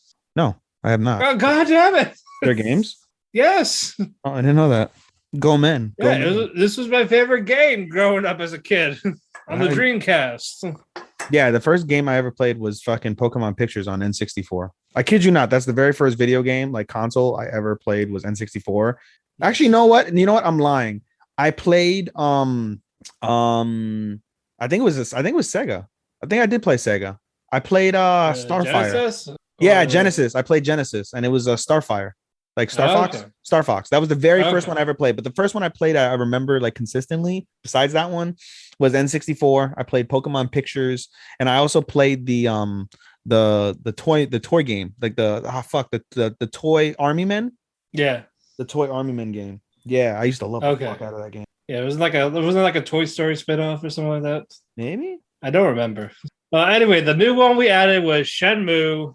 Which became a Crunchyroll / Adult Swim exclusive. Mm-hmm. And this has been around for over 20 years. Mm-hmm. The first game, I loved it. Me and my brother played it. It's my favorite game. Then Shenmue 2 on the Xbox. And then like 15 years later, we got Shenmue 3. And that was actually a disappointing game. But again, if you liked it, if you were playing it for gameplay, yeah, it's gonna be bad. But like we just play it for the actual story. Mm-hmm. One about Ryo Hazuki trying to get revenge finally on his dead father. Mm-hmm. We still haven't got it after all these years. Mm-hmm.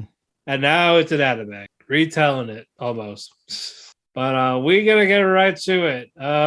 It picks up with, hey, Ryo Hazuki is a normal high school kid. And then one day I'm gonna go to the martial arts tournament for my school. I'm gonna go win for my school. And while it's going on, the Chinese mafia goes to the Hazuki Jojo, and we see the villain Landy. Mm-hmm. So while Ryu won the tournament, like, let's go celebrate. Nope, I gotta go. His childhood friend was being harassed by bullies. Mm-hmm. And Ryu was like, I gotta step in. And he does. He takes care of the two bullies. Like, that's like how you did when you played the game. And we got Tom, the hot dog guy. I remember him. You always said no to buying his hot dogs. Bro, freaking this guy was like, yo, they got a Japanese guy clearly speaking English, and it's so horrendous. He's actually American. Huh? Yeah, Tom's American. No, I know Tom's American. I'm saying they have a Japanese guy speaking like him. I know. And I'm just like, it's so I don't know. I don't know if there's a dub yet, but I hope they got the dub voices like in the game. Oh my god, it's so shitty. Funny enough, Ryu and Landy is the actual original Japanese voice actors. Really? Yeah, from the games. Oh, that's fucking wicked. That's fucking great. I was like, yes. Nice. I was happy for that. But Ryo comes home. He sees the door kicked down. Their sign kicked down. Goes in. Ine-san is knocked out. She's like, "Oh, like your father's in trouble in the dojo." That guy gets kicked for the door, knocked out. Like, fuck, I'm a weak shit. Mm-hmm. Ryo comes in. He sees his father fighting Landy, and Landy fucking claps his father, beats the shit out of him. Mm-hmm. Ryo tries to jump in, gets his shit kicked in. Like, you're not ready to fight. You're not ready to fight me. He's like, okay, I want the dragon mirror. If you don't, I'm going to kill your son. It's like, wait, it's in the cherry tree. Don't kill my son. It's like, hey, you remember the guy you killed? Yeah, back then. He's like, oh, so you're like, well, get up. I'm going to go kill you. Fight like a man while you die. Mm-hmm. Mm-hmm. Kills Ryo's father while his henchmen get the dragon mirror, and then they leave with Ryo's father dying in Ryo's arms. Mm-hmm. And has that permanent cut on his face. That's why he has a bandage on his face for the rest of it. Oh, imagine that. Yep, imagine that. Character development.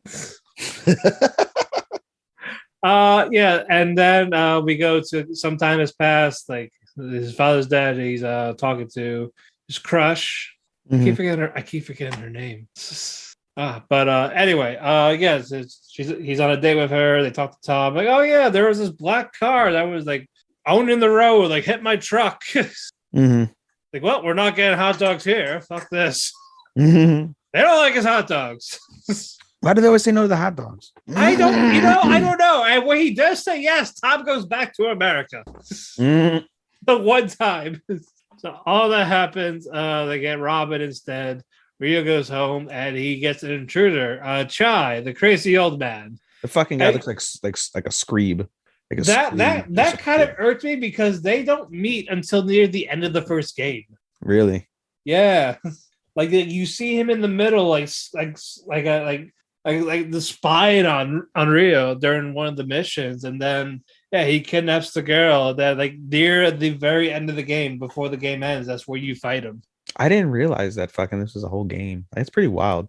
Oh yeah, that's crazy. Yeah, a lot of people are popping for it. We never thought we were gonna get a Shenmue 3, but we got it. But things happen. And it's crazy. The story's still not done. The story's not done for the game? In general, no. So I don't know if to wait another 15 years for Shenmue 4 or maybe they'll fucking release it on PS5 or Xbox. Well, that's right. Shenmue 3 was PS4. So there you go. Yeah, again, but we'll see what happens with the fourth game if there is one, or they're gonna find another way to conclude the story because I don't know how old the creator is now. But anyway, Chai kicks Rio's ass for a bit. Then Rio like, all right, well, I gotta go fight. I'm gonna go fight for real now. Kicks the shit out of him. Chai runs away.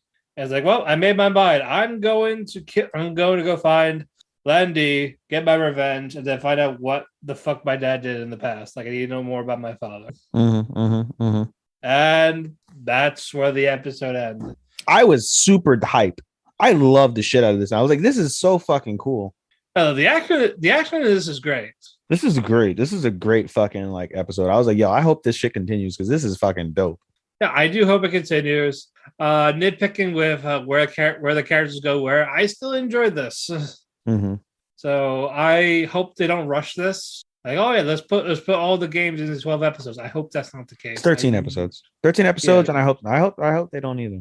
Yeah, like just make the first season the first game, and you'll be fine. Yeah, you definitely do a lot there. There's so many characters. There's so much you can do. Just don't rush it.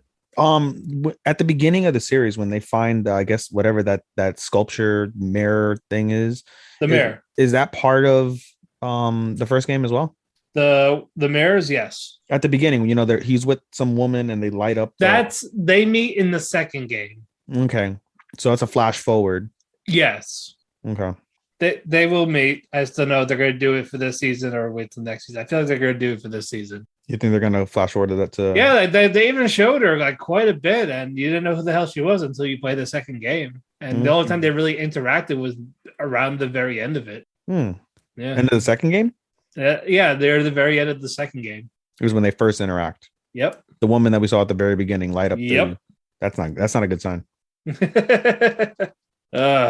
But yeah, that's where we are. Still, I don't know much about it, so I can't scrutinize it the same way you can, but I'm definitely looking forward to more of that. That shit was dope. I know. I'm very excited for what comes next. Indeed. I just want it to go right. Indeed. It was Nozomi. That's the girl. That's the childhood girl. Okay. There we go. Hopefully gets a smash. Yeah. No. No. Oh God. Okay. Yeah, but say no more, fam. Yeah, I'm not gonna say anymore. But yeah, the answer is a no. But yeah, that is what happened, and then moving on. Now we'll do Rose King. All right, go ahead. All right. We get introduced to Anne, and you get to see the relationship of Richard and Anne. When Richard decides to live with the what's the guy's name? The Kingmaker. That's his name. It's like the one that says I serve only the real king. Yeah, if like it's Franz or something, not Franz, some shit like that. Just call him Kingmaker. Kingmaker, yes, we'll call him the Kingmaker. Just call him Kingmaker. Yeah, he tells Richard like, all right, you're gonna live with me for a while. There's all this shit's going on, and then I see Richard having little issues with himself, and while Joan of Arc is like, oh, you love Henry, that's why you're acting like this. It's so interesting. That's such a wild like thing to me. Yeah, it is. But yeah, with Richard and Anne, their thing was always mutual. So it's kind of funny to be like how Richard is determined to marry Anne. In the actual thing, it's just a mutual thing. In the actual, hold on. So you said in the actual actual play, like it's a mutual thing. They want to marry each other. No, like this they were like just friends. That type of thing. And Anne was engaged to another person. I just find it interesting. I feel like perhaps maybe the anime is, I don't know if it's purposely being that way, but it's maybe touching on the fact of, gender neutral or gender queer people that, they force themselves to fucking go for like the sex that they're supposed to go to. Right. And, perhaps that's why. And then they find, that's what we see with Anne. Meanwhile, he does love Henry. Although he makes a good point of like the fact that when he's with Anne, like he feels at ease, like he feels this is right. He's not annoyed the same way Henry makes him annoyed. So I thought that was an interesting correlation. Yeah, and the fact that like he was willing to give all claims to his inheritance, his titles, and like just wanted her, like no power, no nothing. Yeah. And Anne is like falling for Richard too, and it's just again he has this confliction with Henry. So it's like a mind fuck for him.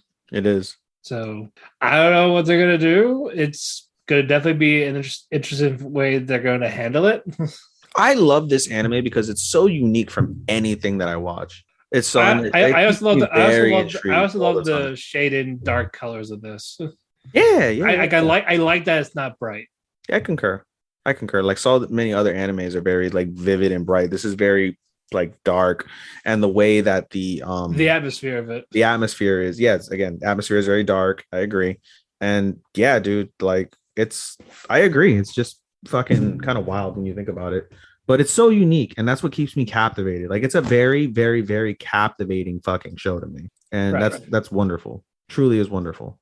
All right, but yeah, again, good thoughts. Great episode. Yeah, great episode. I'm trying to think of what else was done. Oh, we find Elizabeth's pregnant now as well. Right. And it's crazy as they have like the beginning of the episode starts basically with Warwick is his name. Warwick. Okay. Warwick is the Kingmaker's name. Warwick and what's the other girl's name? No, I'm trying to think of the Queen? No, the King. Is it Edward? No, not George. Is it Edward? King Edward? No, Edward's the second brother. I think it's. Is it Edward?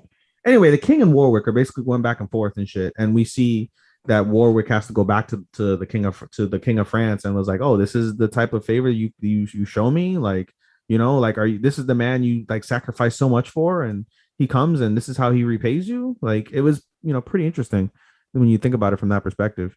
And it's Edward. It is Edward. Okay. And we see basically Edward's there, introduces Elizabeth. Elizabeth is like, the devil she is like smiling, like, "Oh, I love this. This is fantastic that they're fighting over me, whatnot, and shit." Then we see later on she ends up being pregnant and things of that nature. So, Elizabeth is trouble. Major trouble. This is pretty wild. Like, it just dawned on me. Does this have to do like a little bit like with like? Did you ever see The Tudors? The Tudors? Yeah, did you ever see the show The Tudors? I have not. Showtime. It had to do with Henry VIII, and it has a lot of somebody like Anne Boleyn and things like that. Yeah, no, I haven't watched that. It's pretty fucking cool. I never finished it, but it's a really good series. And yeah, dude, it kind of reminds me of that from that standpoint, except obviously less sexual. Like they actually show sex in that series and whatnot. But so this is less sexual, but right. Yeah, dude. No, it's she's definitely a red flag, and Edward's like, yeah, she's fine. She's all good. All good. Yeah, like, she's hot. I trust her. I want her to use Monko that her husband already beat up. Yeah, I could make it feel brand new.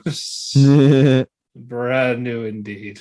But yeah, it's one of the most unique series. Like I keep saying it, but it's so true. It's one of the most unique series that I watch. I recommend it a lot, especially if you're a fan of theater and Shakespeare and things along those lines. Like this will definitely captivate you. Like it's captivated me for sure. All right, moving on. Genius Prince. What the fuck happened to Gerard? I wish we would have seen this week's episode, but we didn't get a chance to. It's a shame. But yeah, well, what the fuck with Gerard? Oh, I know, dude. What the fuck? Guy's a fucking moron. But absolute deep the D. That was also very satisfying. Not in that way. Yeah, but yeah, what you call it? Wayne really just figured out Royal's basically her little plot. Yeah. Like, oh yeah, I didn't go do this. You're gonna try to do this, try to marry someone else. You want to do rebellion, try to win the war for her grab ass to play. Like, but yeah, I have 500 people. Grab ass. So like, it's not gonna happen. Yeah. And you dragging me is not going to make it any better. No, it's not. Yeah. Then we see we see Gerard and his men, and what's her face? Nim has this angry look on her face. Oh yeah, she's pissed. He's like they're talking down on you. She's big pissed. Like I don't like him for that. Mm-hmm. Like I should kill him for you. Like let me kill him. And then Wayne's like, you should think of happy thoughts. It's like, all right, what happy thoughts? Well, you can think about me. It's like, okay. And it just sits on his lap. Okay, if it wasn't for Marin, I would have picked her as best girl. Yeah, she is one of the best girls. She's definitely like God damn it. Like I want to pick her, but fucking Marin. You can't. It's gonna be so hard. The best boy is gonna be hard this season, but best girl is kind of because we don't have Eren for Attack on Titans. So it would be. I would have not picked him over fucking. I know, but they're like, oh, why didn't you pick the God? He's the best. The God. Stop. It's like you don't know shit about anime if you don't like him. Oh my God. God, people. Anyway, I'm down. Anyway, they had this banquet. They're gonna go. Okay, Mina is going to marry Gerard. Use him for her rebellion while the brothers are fighting each other. Like, all right, sure, no problem. Then Gerard's like, hey, Wayne, I heard you like fencing. How about a sword fight? He's just like, oh, giggity goo. He's like, oh, I'm not good. I'm not that good. 5 minutes. This is for fun, you pussy. He's like, well, okay. Then Wayne's like, okay, I don't want to lose, but I gotta also make him look good. Right. It's like, okay, Wayne, okay, well, what if I parry his weapon and I drop mine, make it a stalemate? That's the logical outcome. It doesn't go that way. Psych. Like it hits him, like he tries to let go of his weapon. He's like, oh shit, it's too late. Yep. I made him look like an idiot. So Gerard starts charging in. Like, oh shit, what do? I can't fight back. I'll try and pretend to pick up my weapon on the ground. And then Gerard runs past him, keeps running, goes outside, bro, that guy's ridiculous. Falls off the edge. What a fucking D. Lands on his head, breaks his neck, and you hear the crunch. Yeah, I thought it was the bushes, but I was like, oh no, that's his neck. No, yeah, he's dead. And it's like, what fucking the fuck? Moron. Absolute fucking moron. Yeah, and then Lowell's like, you know what? I should probably go back home. Right. Like it's not good for me to be here right now because of this. Eventually, I'll have you change your mind, but I should go. Y'all are gonna get me killed. Yeah. Then Gerard's dad's like, "What happened? Oh, they said he tripped, or nope, it was assassins. No way, he's stupid." Sure. Okay. It was my. They didn't he say his idiot son at some point? Yeah. And it's like, no, he killed us. Like, nope, it was assassination, full on assassination. Like, but this is definitely funny as hell. This whole show. It is funny, and I love these characters. These characters. Wayne, Nim, Mina. Wayne and Nim, obviously the favorites. Oh yeah, definitely Nim. Mm-hmm. Love her. But yeah, another fun one. That is justice. Yes. But yeah, we didn't watch the latest episode, but yeah, we're still gonna talk about it. Talk about it next week. But yeah, I mean, the episode basically ends. Or are you gonna keep on going or no? No, you can go. Oh, I was gonna say basically after Nim's like, yeah, I should, or not Nim. After Lola's like, yeah, we should dip, right? And what's it called? They basically Lola comes over to see Wayne, and Wayne is like, you know what? And like, here's what's going on for real. Like, oh wait, you didn't even go over at the very beginning when Lola came over for tea and fucking was basically like, I said Wayne basically figured it out without her saying anything. Oh, but I mean, the way you should have detailed. I didn't go in depth with it. No. Oh man, it was so fucking good. So, but basically, they end up coming together at the end of the episode. They're like, all right, let's try and make this work out because at the end of the day, like, like they're gonna think assassination, and I'm sure you want us to fight, but we're gonna go bankrupt if we fight another war right now. So let's try and do this diplomatically. And it's interesting to see that the king of Antigol is just like, oh shit, like what did they found out? Which obviously they have found out. They're like, oh my god, they found out, but nah, they didn't find out. And so they're like preparing for this battle basically. And so Loa and Wayne are trying to come up with a strategy to diplomatically defeat Antigol without going into war. Or if they do fight with a maximum of 500 troops, which is pretty small in comparison to, I think they said like 5,000 or 10,000 that Antigol has. So interesting shit there for sure. All right, moving on. Tokyo 24 Forward. Another good episode. Fuck, I feel bad for. I really felt bad for Kunai. Yeah. Yeah, we picked up where we left off, and then you basically ran. Was it Kunai's grandma? Yeah. That you went to? Yeah. Yeah, they talk about like, oh yeah, she's like, oh, I've been feeling better ever since I got this device from him. Because I had the dementia, my body's shutting down on me. Yeah. And then Rand used that to try to. I think he used the track. No, he used the track Kunai. Yeah, he used it to track Kunai because using the body metrics. Right. Yeah, and then we find out why Kunai is doing all this. Mm-hmm. Like this company's like, oh yeah, we're gonna buy this, we're gonna make everything good. Mm-hmm. And you find out, and yeah, he got suckered into doing it, and it's like, oh, they're using it for drugs.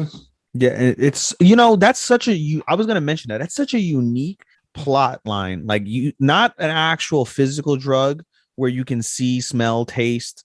Yeah. It's a fucking mental drug that you get by going into the dark web on your phone and using it to listen to like some altered music that messes with your biometrics in your body. Right. That's fucking wild. I was like, wow, that is fucking cool. I was blown away. Yeah, it's very interesting how they did all that. And it's like, holy crap. I was for sure blown away, dude. So now, yeah, because that's why Kunai wants to get rid of all these people. That's why he wants to blow up that yacht. It's like they did this. They don't care. They don't care about us. They don't really care about us. Pretty much, like we're these hoodlums, these criminals that they think that really can't do anything about it. And then, what would you call it? Koki told Ryan, like, oh yeah, we're gonna find the guy. Like, don't do anything. Like, stay out of it. Then Ryan's like, pretty much like, nah, fuck that. I'm going to.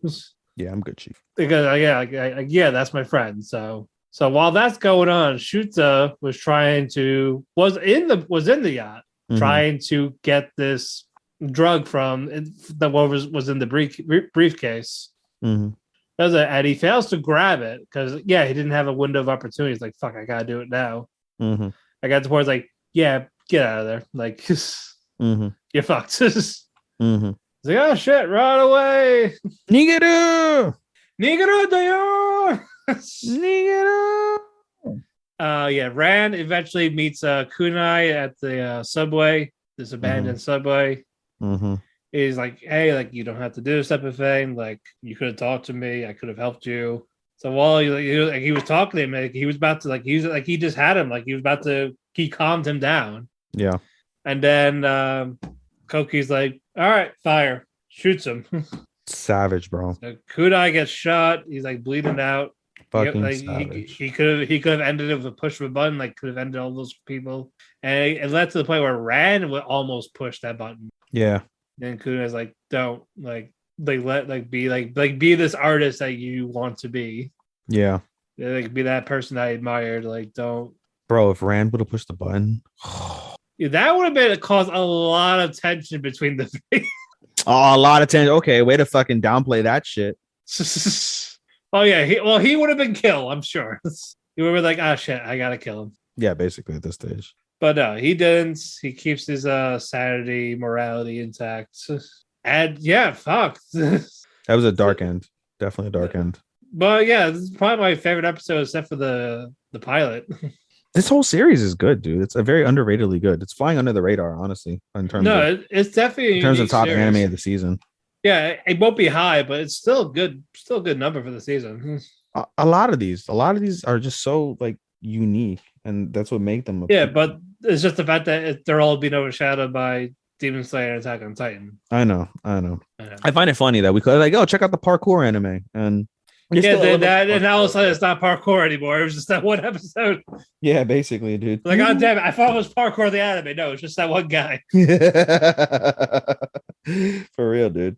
I felt bad when I advertised as a parkour anime. It's like, gosh, It's she's gonna nothing look at me like like it. she's gonna look at me like I'm a fucking weirdo now. But no, I'm enjoying this a lot, so I'm very happy. Likewise, buddy. Likewise. All right, moving on. Realist Hero. It's so good. This is so much better than part one. I'm debating honestly making this a 5. I don't know, man. I don't want to go that high yet, not until it's over. But it's Yeah, no, I know, but so far. But again, like any problems I had, like they fixed them here. Yeah, I wish we saw more of Pancho and Tomo, but they're not that important anymore. So I don't want to see Pancho. Pancho doesn't, Pancho was. Yeah, but like they played all these people as like a big deal. Like now they're not. Pancho was a little annoying. I can't lie. Tomo is interesting.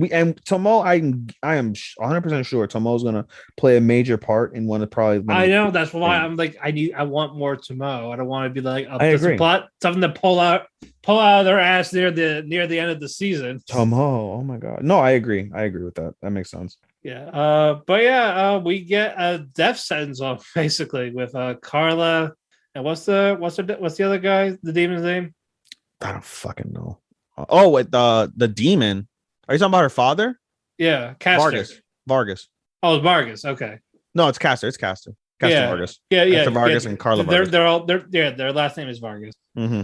But yeah, Carla and Castor. Like, oh yeah, well, here's a trial. Mm-hmm. And it's just like, all right, I'm gonna first it's kill them. And who was that white light? The what? That definitely wasn't Carmine. Who? That giant beast. You're skipping over a lot of shit right now, dude. Oh yeah, so you're skipping over a lot of shit. I'll take over this time. Basically, the episode starts off with Carla and Alicia having a conversation in the dungeons. They're having girl talk, but they're having a candid conversation about the reality of the circumstance that Carla is in, and the sadness that Alicia's facing. So it was very interesting to see. The trial begins, as Matt said, with Castor and Carla. And in the room are who's the Juna's grandmother? What's her name? I forget her name. The grandmother? Yeah, the grandmother. She's the one who's defending. I think she's the one defending. What's it called? Defending Castor and Carla. I need the name of the grandmother as well as the prime minister. Who's the prime minister? I forget his name now. I always forget his name. Which prime minister? Like the one who's who works with what's his dick with Soma. Oh, the black hair guy. Yeah, I'll get to that. But it's an XL Walter for the grandmother. XL Walter. Yeah, XL. Last name Walter. Yeah. She's the grandmother of Carla and Juno. Yeah. XL and Hakuya. Boom. Thank you. Okay, so Hakuya basically forms the prosecution, and XL forms the defense. They go back and forth a little bit, and basically Castor is begging for the king to not kill Carla, like kill me. But the reality of it is that apparently he's been serving for over 100 years and is distinctly merited, and they recognize his contributions to the military, versus Carla, who doesn't have any of that and is just basically following her father as the leader. So Soma asked the jury, which consists of 14 nobles, what they think. 12 of the 14 nobles agree with Soma that he must kill them, like show them no mercy. 2 of the nobles, though, basically defend or try to help out what's it called?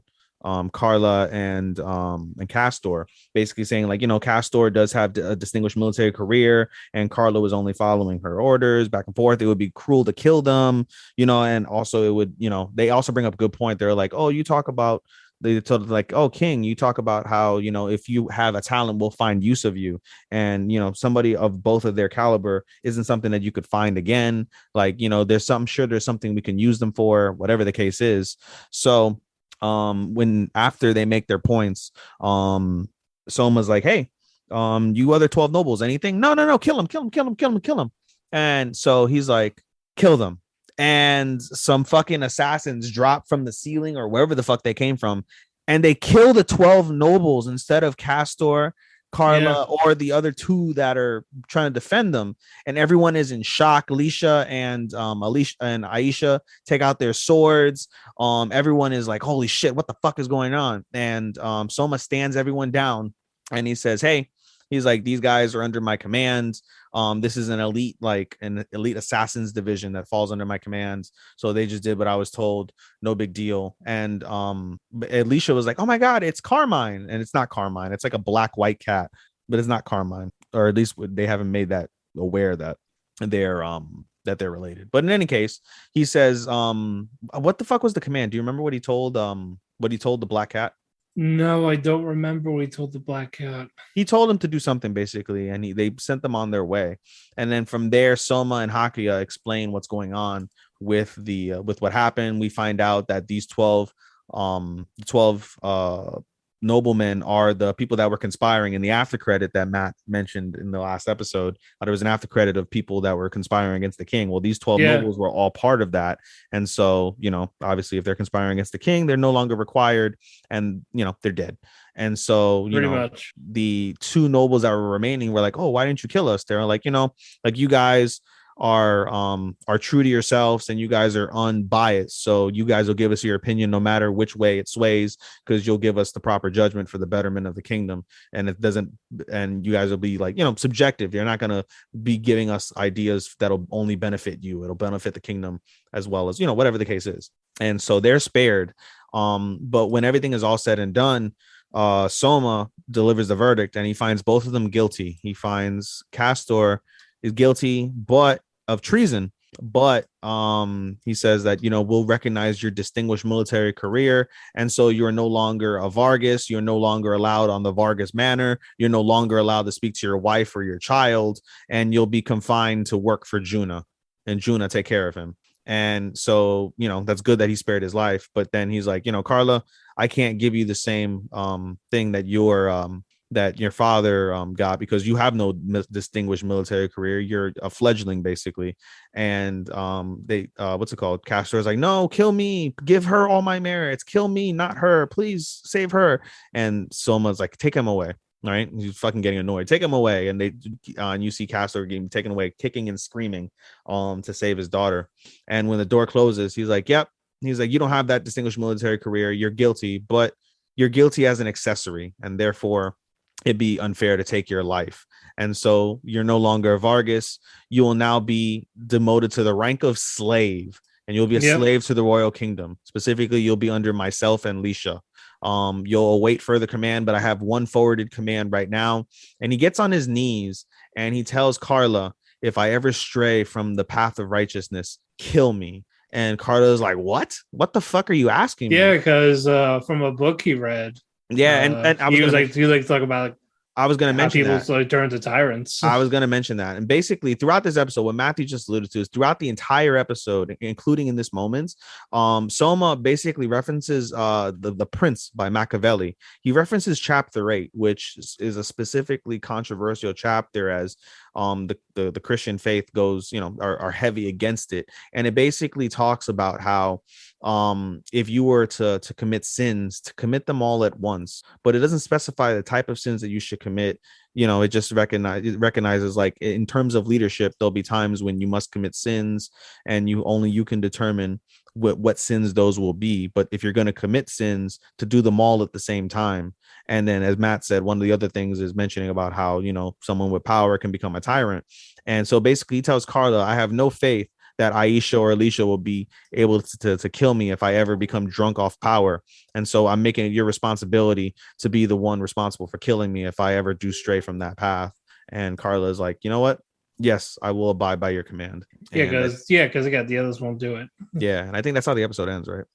No, almost. It turns into lightheartedness.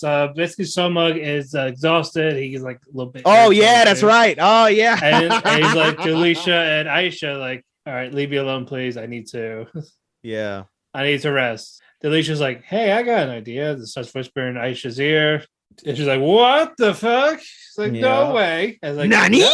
And that's like you can hear a knock on the door, and you see them in their mini robes, mini bathrobes, and nothing else. And Soma is embarrassed as fuck. Like, what the fuck are you girls doing? And they basically, I told you to leave me alone. yeah, I told you to leave me alone. And the girls basically say this literally, like, please do whatever you want to us. They just asking for dick.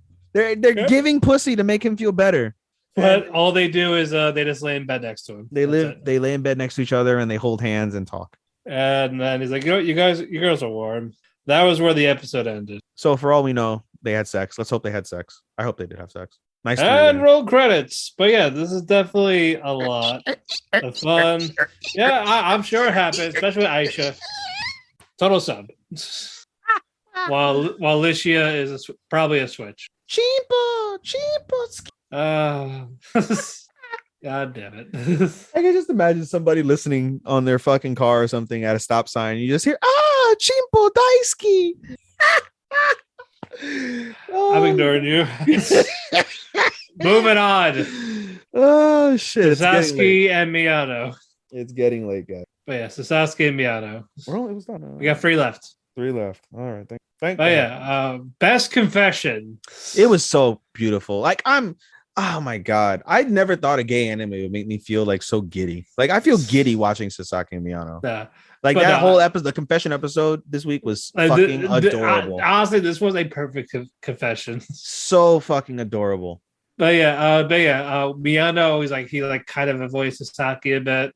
Like, oh yeah, he hasn't said he liked me recently. Like, I'm pretty sure just to tease me. He doesn't really like me. And then they eventually start talking after their little sports activities. And Sasuke's like, I like you. Like, I legit like you. Yeah, so upfront.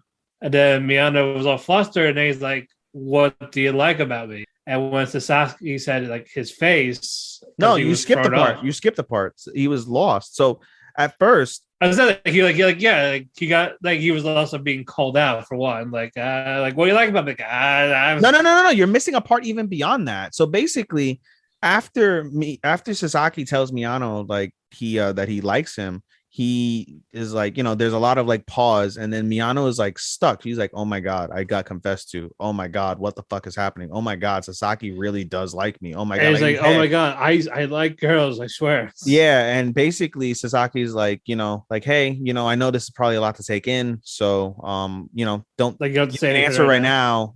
Give it some thought. And he goes, yes, I will. I promise I'll give it some thought. And it makes Sasaki happy, and at the same time it also makes Sasaki like, hey, maybe there's a shot that he might like me too, which is pretty wild considering, because we obviously got the confirmation that Sasaki's gay, but Miyano's still in the closet. And so as Matt said, basically, as he's like, hey, I'm gonna go back to my activities, and they're like, okay. And Miyano is like super embarrassed. The rereason why he flubs up, as Matt said, is because he's like, he gets embarrassed whenever something like that happens between him and Miyano. So he's like flustered, confused, and all that. Again, because he just confessed that he liked him, and he just confessed. Yeah. Now what? Yeah, and it wasn't a no, but it wasn't like a flat out yes. Yeah, and so there's that's why he asked. A lot to take in, and so then Miyano comes back and was like, "Hey, what do you like about me?" And Sasaki's still flustered, like, "Your face." And as that actually triggered Miyano. Yes, as we know, Miyano has insecurity with his feminine face, and we start seeing flashbacks of him. They like him saying that he's like very feminine. Yeah, and they're like, "Hey, you should grow your bangs out. You should grow your bangs out. You'll look less feminine." Or, "Oh my God, you have a better feminine face than a lot of females." And this obviously bothers Miyano, because he he doesn't want to be seen as like this bottom. Yeah, he doesn't want bottom boy. He doesn't want to see him as a bottom bitch. But no, in all seriousness, he basically says like, I wish I was taller. I wish I was more masculine. I wish I maybe I had a more masculine face. Maybe I would impress him.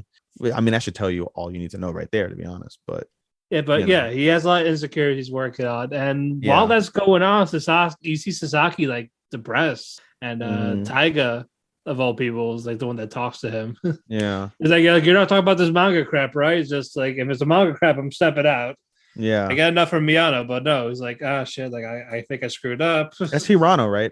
What? That's Hirano. Yeah, Taiga Hirano, yeah. Okay, I call him Hirano. Yeah, I call him Taiga because what you call it? He's not the same. There's only one Taiga. Or I know. There's only one Taiga. I know. And she's 2 foot tall. Lovely. Yeah. Oh god, yeah, that's true. But yeah, after that, he's like, she starts talking like, all right. They talked about like, why do you dye your hair black? Mm-hmm. Oh yeah, wait. He talked about that with Miyano. Yeah, he talked about that with They talked about it Miyano. with how like, oh yeah, I do it for school, work with a Yeah, family because they still think I basically, have black hair. yeah. The second part is really the more important part. Basically, Miyano goes to Sasaki school. had his hair. Yeah, Sasaki or Miyano basically goes to school. Miyano has a cold, so he's wearing a mask. It's also middle of summer, and he's just thinking about Sasaki's confessions, just thinking about like the past, thinking about his insecurities. He's just full of thought, and so they have a meeting. I guess the discipline committee meeting or whatever. They have a meeting, and toward the end of the meeting, Miyano starts to fall asleep because he's sick. He doesn't feel well, and eventually he does pass out. And so Sasaki comes over to the room and was like, yeah.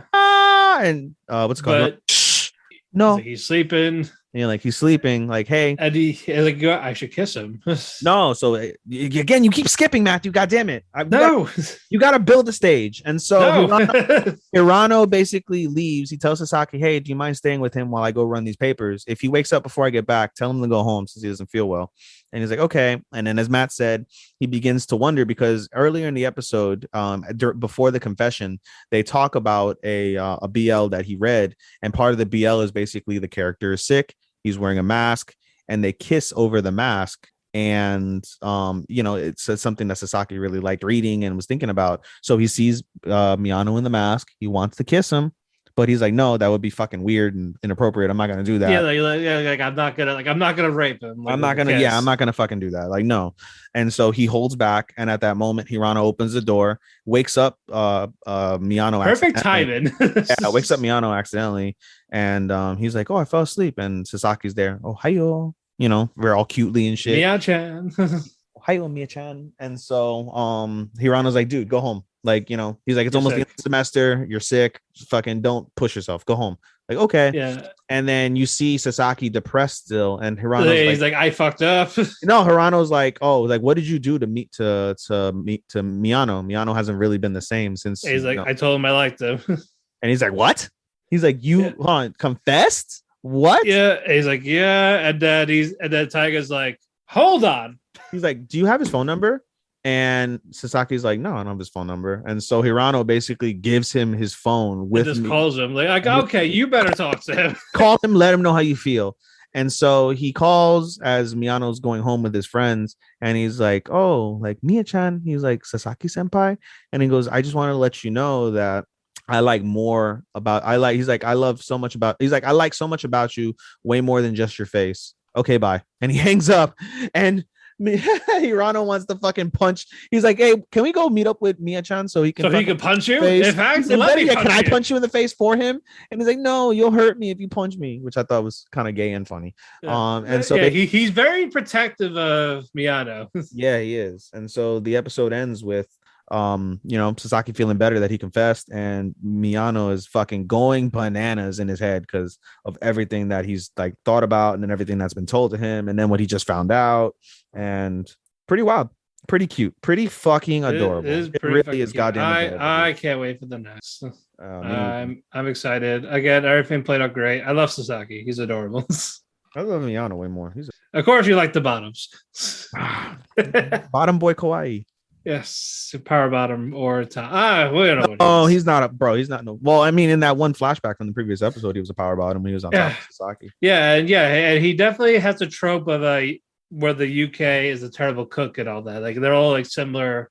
He likes a certain type of UK. Yeah. They all basically are kind of like that, I guess. It's pretty like wild. the useless bottom. I can only imagine the dojin for this. Holy fucking shit. Oh yeah. I'm sure. Jesus. Okay, moving up. Speaking of, but by the way, unrelated but related to yaoi, I accidentally stumbled upon episodes 2 and 3 of Boku no Pico when I was looking for hentai. Stop. We're not. No, stop. We are not doing this. We are not doing this right here.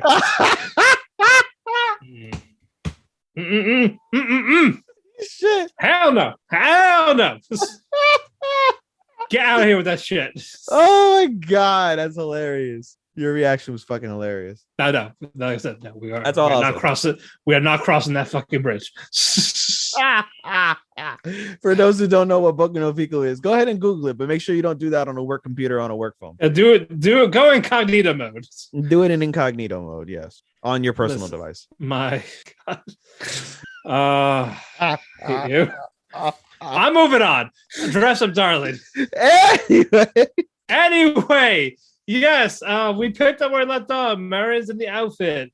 She's like, she loves it. Oh, and you get the fan service of the boob bag. Yeah. This is the best boob bag ever. So awkward. I can't lie. That's the only awkward part of Dress Up Darling. When she's like, my boob bag, and she's like, fucking, like, her titties look like fucking like Jello. Like they look like you're on like a fucking water. Yeah, so not in real life, they would make those noises. Like, really? Like, what the fuck? But Gojo would actually take pictures of her in poses. He's like, yeah, be more in character if you're gonna be here. I got to the point, like, yeah, now she's starts to be more in character with the poses, her expressions. These pictures are coming out great. Yeah, perfect. Yeah, and then Marin's like, hey, let's go to the cosplay event tomorrow. And he's like, Gojo's like, huh? Mm-hmm. Like, yeah, it's all ready. I'm actually excited now. Let's go. Right. And then Gojo's like, all right. And they eventually get there. Marin's very excited about it. And then Gojo starts feeling out of place. She's marking out. She's marking. She's marking out. And then Gojo is starting to feel a little insecure because it's mostly the female cosplayers and none of the guys. But eventually he'll start to warm up to it when he sees Marin doing like photo shoots with people. No, so Marin was like, "Hey, I know you're uncomfortable. Let's go up to the top if you're a little uncomfortable." And yeah. Okay. And there's people, more men. And there's more people like just interacting and like not just a photo shoot. It's more of people like it's just people taking a break. All that mess, and yeah, we in cons there are places like that. Mm-hmm, mm-hmm. But what you call it? Gojo, he starts seeing like, oh, it's not so bad because he starts seeing like gender bending cosplayers, stuff like that. Mm-hmm. He's like, oh, like it's a girl character, but it's a guy. But he knows like they're just cosplaying the people they like. They have their own unique twist on it. Yeah, and he starts to actually admire that. Yeah. And at the same time, he's come to the conclusion that that he did the outfit for Matter, and it's now like, what's the point of like maybe like we're gonna part ways type of thing. Yeah, he starts to get sad. Yeah, like he didn't feel like that they were actually friendly. He was just someone that just did this for her, like just as a commission. Mm-hmm. So all that was going on, and then Marin comes by. Is like, Gojo. He's like, what? And it's like, my outfit's falling off, and this is his expression, like, what? Yeah, it turns out she's basically on the verge. You find out it's not his fault. It's because of her. Yeah, she decided to wear because she put an extra bag. Yeah, she put 2 push-up bras on top of the bag. Yeah, it's like because I felt like I was a little short on her size and all that. Yeah, and Gojo's like, listen, I made this exactly to your body. Like there was no room for you to fuck around. But basically because of this freaking what's it called? She She ends up like almost having fucking heat stroke. No, that does happen, and people don't get it. Like when people do have like handmade cosplays, you might get the size right, like exactly, but doesn't always guarantee mobility. That's why people do those extra inches for mobility. Mm-hmm. And when you don't, especially with the type of material fabric that they're having, and it's hot, you're gonna sweat. Middle of summer, they are in the middle of summer. Yeah, like you're gonna sweat right through that. That's why you need lighter material for summertime, and that's what's gonna happen. You're gonna overheat. You're gonna pass out. Yeah, I've seen this. It was Gojo's fault, basically. That was like, hey, I went with the thicker material to be perfect, but this is not something you should wear in the summer. Yeah, well, yeah. Again, she was told 1 minute, like, oh yeah, I didn't need it now, and now you find out, like, oh, let's go. Yep. So basically, they get pulled aside. They're in the building. They're on the steps where like there's no one around. It's like, wait, like unzip my outfit. Yeah, everything. You start hearing those noises. Everything becomes etchy, and it's hilarious. Yep, and here's a cold rag. Rub it on my back. Rub it on my legs. So all that's going on. And eventually, she starts to finally cool down. And then like, okay, like, you know what? I think we should go. Like we done enough. And she actually agrees, and she talked to this one person that she blew off like not on purpose. It's more like she had a situation. Yeah. So she got so that she apologized and all that. Like, I want to see before I left, and then like, you'll be my last picture. And then the wind goes up, her skirt comes up, and then the girl took the picture. But she was wearing shorts, guys. She was wearing. I don't know. Yeah. They make sure that they're just you don't want to peep in time at the convention. So they definitely prepare for shit like that. And yeah, it was smart for her to do that. But I was like, oh shit, like I'm sorry. Yeah, I did see those tattoos though on her thighs. Yeah, she said that. No, so what's his face? When she was getting wiped down, that was something that Gojo mentioned. Like, oh, did you like do that? She's like, yeah, I figured like I might as well go all the way out because apparently that's part of the character. So she said she wrote them herself on the thighs. Okay. Yeah, that's just like marker. I thought it was like her actual tattoo, but then again, we saw her get measured and they weren't there. So. They weren't there. Yeah. She just wrote those as part of the character. Yeah. But yeah, all that happened, and then they see them go on the train heading home. And then you see Gojo say, I had a fun time doing everything with you. Like, I'm glad I was able to do this. And of course, Meteorin's like, so what next cosplay are we doing? And he's like, what? I was like, that's the next one. I was like, I thought you did your favorite character. Yeah, I got like 50 number one characters. Hello. And he's like, that's not really a number one character at this point. No. Yeah. He's like, shut your mouth.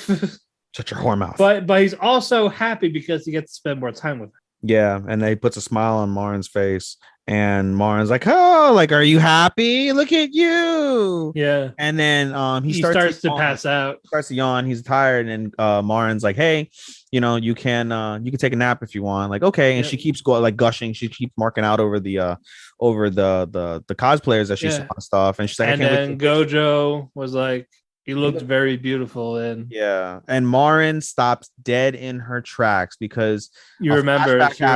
Yeah, a flashback happens where when she was listening to Gojo's like, it's hard for me to call things beautiful. If I call something beautiful, I have to mean that from the bottom of my heart. And so she realizes like, oh my God, he just called me beautiful from the bottom of his heart. And he's just like, and she is super fucking like flustered. She's Sasaki level flustered. Like, meanwhile, Gojo is passed the fuck out. This was like very lighthearted, very funny. I enjoy it. Yeah, we're obviously gonna go see more of the cosplays. I'm pretty sure they'll take a little quicker now. I'm very curious to see how they're gonna integrate the fucking bitch that told him like, oh, fucking like Hina dolls are for fucking girls. Why are you playing with girls and you're a guy? Like, shit. Yeah, we'll find out if that even comes into play. Is the manga still going? Yeah. Hopefully we get a season 2. Yeah, I'm sure we will if it's this popular. Oh yeah. Hopefully. All right, you're ready for the main events. It's time. Main event. In the Talk to Keki arena behind the computer screen. On my left, fighting out of the demon side. Fighting from Michael Jackson's Neverland. Daki and Kiyotaro. And on my right, the man by himself. Everyone is knocked out in the UFC arena. Fighting from the mountains of Japan. Weighing in at whatever. 100 pounds with whatever. Being accompanied by his sister in a box. His sister in a box. Tanjiro. Tanjiro-kun. This fight scheduled for 5 minutes. All right. Again, everyone here deserves a fucking raise, a vacation. First off, we're going to start with a round of applause. Yeah, this. That's not ass cheeks clapping, ladies and gentlemen. Those are two hands this clapping. Is like clapping of praise. Although, you know what? No, this could be two ass cheeks clapping, as in the fucking demon slayers fucking clapping those ass cheeks of the demons, baby. Oh my God. No. We put the word left off. Tanjiro is on his own. And Gyutaro is just taunting him. Like, hey, you're weak. You suck. Bro, you know that, honest to God, I was watching that scene and it reminded me so much of like Japanese wrestling. Like, you know, when the guy's like down and the other guy's like the heels talking down head. To the face. Yeah. Yeah, the guy's kicking him in the head. Like, oh, where's your fighting spirit? Show me your fighting spirit. You ain't shit. This is the great whoever so-and-so. Nah, fuck. This right. Is Yeah, I got those like old territory vibes and all that shit. Yeah. Like, you're actual heels. Yeah, and then fucking Tanjiro, instead of fighting back and throwing and hulking up, he's just like rude. He ran away. Yeah, like he was running away for a bit, and then he's like, "Oh no, you ain't leaving me." Starts kicking the shit out of him. Yeah, he fucking broke ribs, broke his 2 fingers. Yeah, like, and they're bent. You see the they're fucking. like, Yeah. oh my god, bro, that wasn't so like, oh my god, because that's some shit that you was seeing in My Hero. Like, I'm used to seeing fingers fucked up thanks to fucking Midoriya. Yeah, just in that way though, instead of just him breaking them himself, like, yeah, bro, that's like someone else doing it. So yeah, the crunch power. and then you see the twisted fingers is definitely not the it. Scream. Yeah, for real. Like, that's fucking old. And like the fact that they're still stayed twisted and broken. Like, he's literally holding his sword later on in the episode, and his fingers are fucking like jodido, Stick bro. it out, yeah. Like, fucked. You can't. Jodido means fucked in Spanish. I gave you guys Spanish this time. Like, they're fucking jodido, bro. And yeah, man, like that shit was nuts. But you know what? He still starts swinging. Because mama ain't raised no bitch. Exactly. And he tries as hard as he could. It's like he almost got it. Yeah. So basically, but you're skipping what he did. So eventually, when he hulks up, he fucking like he throws some like pebbles and some pieces of board at Gyotaro, and it's like and then you find it like a distraction. Yeah, it doesn't do shit. And then as we said, he's like talking down to him, talking shit, slapping him in the head, literally slapping him in the head. Tanjiro finally has enough, headbutts Gyotaro, and he's like, "Oh, this fucking headbutt doesn't do shit." And then Gyotaro, like, why do I feel weird? And we realized when he was throwing the boards and the pebbles and the rocks, he grabbed the kunai. He threw a kunai that was, I imagine, it's got wisteria in it. Basically, I feel like he did it during the headbutt. I don't know. Like when he had him the headbutt to distract him, he had his hand. Yeah, I mean, we're not gonna know. Yeah, but yeah, he definitely grabbed it when he was running away. Yeah, for sure. Dude. It wasn't like, oh no, he's being a coward. No, he had this little strategy, like his last saving grace. Yeah. And so Gyotaro is fucking crazy. Tanjiro decides to use fucking Hinokami again and starts slicing, but he can't get it. And meanwhile, while this is happening, fucking Zenitsu is fucking going crazy with his he gets buried first under the thing, and he shoots out like fucking lightning and starts going after freaking after Daki, and he manages to fucking like get a hold of her neck, and he calls it Thunder God Clap, like, you know, Ichikata, because that's like the only kata he knows. Yeah, and then he's like magical like legs or some shit like that, basically, and he basically puts all his power towards his legs, and he's like, I can only do this twice because it zaps all the energy from my legs. And as he's doing that, he starts to be able to cut what's it called? He starts to be able to cut Daki's neck, and he's like, you're not going to be able to do it. You're not going to be able to do it. You're not going to be able to do it. Well, yeah, but what's going on though when Gyotaro tries to fight Tanjiro, you see Tengen. Yeah, he's basically able to shake off Tanjiro eventually. And as he's about to do like the spinning blades and fuck up Tanjiro, Tengen comes out of nowhere with his one fucking arm. Basically, they were saying like, oh, his heart stopped. Yeah, no, Tengen stopped his own fucking heart and played dead, basically, so he could recover a little bit. And oh my god, the most I love how they used the act, like there was like real fire in those scenes. Like, they weren't animated. This is the actual fire. Yeah, and you see Tengen and Gyotaro fighting back and forth. And you see like the screaming back and forth. That might legitimately be the best animated fight scene I think I've ever seen in an anime. This definitely this definitely topped the Rengoku fight and the easily. And that fight we've seen the Hinokami Kagura for the first time. Like easily. But yeah, everything there, the score, the animation, this, and how Tengen can figure out his movements now. Like, I know your rhythm, I know your beats. He's like, I know your song, and he's like, my song. And yeah, because he was able to take it into notes. He turned it into fucking musical notes, and he's hearing it. Hence why he's the sound Hashira. And it's like, what the fuck? And so basically, during this though, but Gyotaro stabbed Tanjiro. Yeah, no, you're skipping a part. So basically, they end up tag teaming Gyotaro. And as they're about to freaking like attack him, they're about to land the final blow. As Matt said, Gyotaro basically stabs Tanjiro in the fucking like in the mandible with his sword, and all the and that's stuck in there. Yeah, dude. But Tanjiro's like, nope, you got to keep going. And he gets a hold of his head. And while this is happening, as Zenitsu's struggling to be able to push in to guess who comes? Fucking Inosuke comes over and he's bleeding from the mouth profusely, and he's like, "Wait, didn't Gyutaro fucking stab you through the heart?" And then you find out he can move his organs. He's like, organ manipulation is child's play to me. I can move my heart wherever I want on my body. And he's immune to poison. That kind of, I'm not gonna lie, that kind of fucking blew my mind because I was like, that's so plot. That's fucking. Well, again, remember with how plot. He moved his joints in the earlier.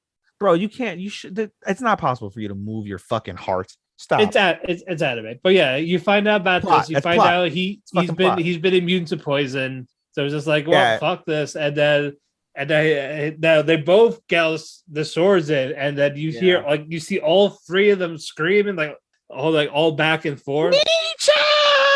And then you hear the whoosh, and they manage to both cut heads of their heads simultaneously.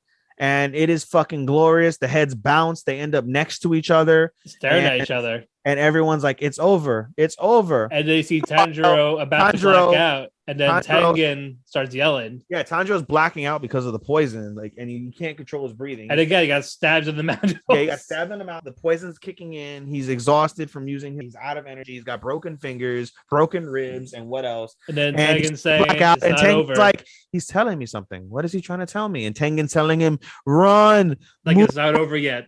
And we see a giant fucking slicing explosion. Yeah, his blood technique. Yeah, the blood technique.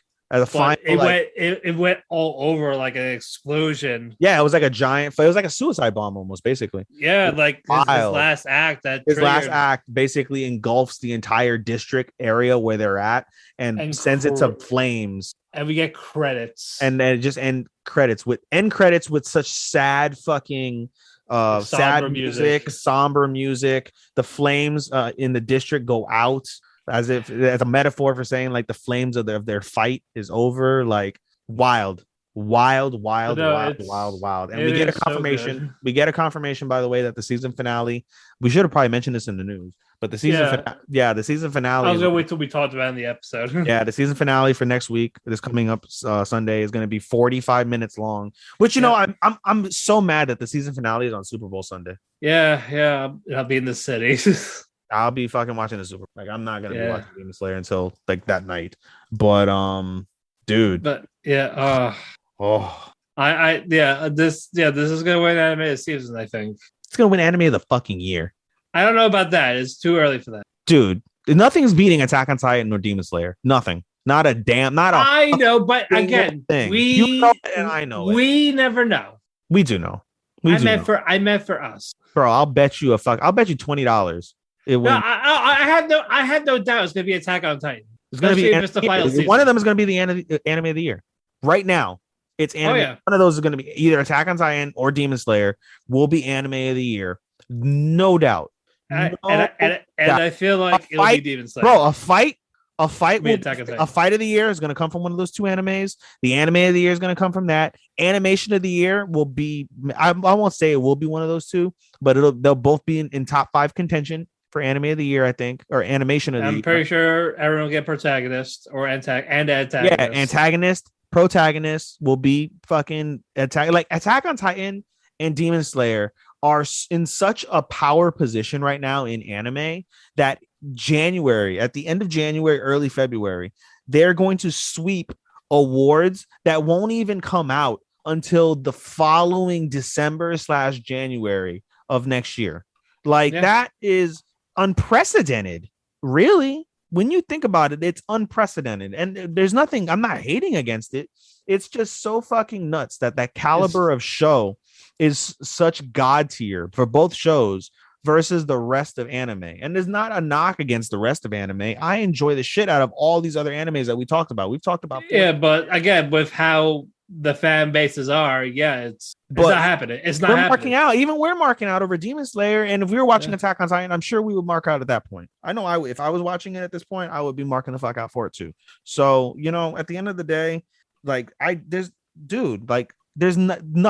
nothing for the rest of the year will pale in comparison to these two anime. Bottom line, sorry to break it to you guys. All right, so Talk to Keki is canceled to the end of 2020. In essence, bro, dude, Like Demon Slayer is gonna probably win our anime of the year. Both of our animes. I said, don't speak for me. I'm speaking for you, dude. I'm speaking for you. It probably. You never know. It could. It definitely could. Dude. You know me. I love emotional shit. I'm a sucker for emotional shit. I'm a sucker for, I mean, dude. There's no way. I don't think there's anything I'm gonna watch that's gonna fucking beat it. I love the shit. Well, if I get Vinland Saga season 2, then probably that, because I love Vinland Saga and I think that's fantastic. It's not gonna be Demon Slayer. Stop. It did for me in 2019. This is next level, though. This is next level. That is true. This is next level, dude. This is god tier. Like, bro, when you talk about god tier anime, bro. That's fair, but yeah, no. Again, yeah, it's hard to deny that this is they're probably their best episode. And we have another 45-minute finale, dude. Yeah. Yeah, it's definitely going to cool down, but Jesus. Oh my god, bro. I was fucking shocked. My eyes were open like I fucking like seen a ghost. Like the whole episode. No, and I watched this high, so the animation fleshed out more. Dude. You have to watch it sober for you to. I don't know, man. No. I loved it in general, but I saw more of the animation. You were probably mind fucked. I wouldn't have been able to keep up with like what was happening. I can't keep up with shit high. That's why I didn't want to watch anime when we were high. I did for half of these. Yeah, dude. No, that's why you just kept skipping so much shit. I'm trying to not recap everything. Like we're not like John Madden. God damn it! It's just so hard not to, dude. Like I know. I'm trying to keep it to a minimum. It's just so hard to fucking get across feelings and shit without like going through the full recap, dude. I know. We're working on it. We'll find a compromise. We're at about 2.5 hours at this stage. So fuck. You know what? Man, JoJo could probably take over if the rest. Stop. Fucking stop. Stop. Go fall off a cliff if you feel that way. Please. I will. Do us the favor. I will. Natural selection. Have Asia on the show. Do your thing. Natural selection. Yeah, just have Asia on the show then. Anyway, just him ridiculing you for 2.5 hours. God damn it.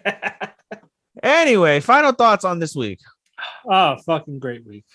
That's really it. That's what else can you say? I'm so depressed that Demon Slayer is going to end next week, dude.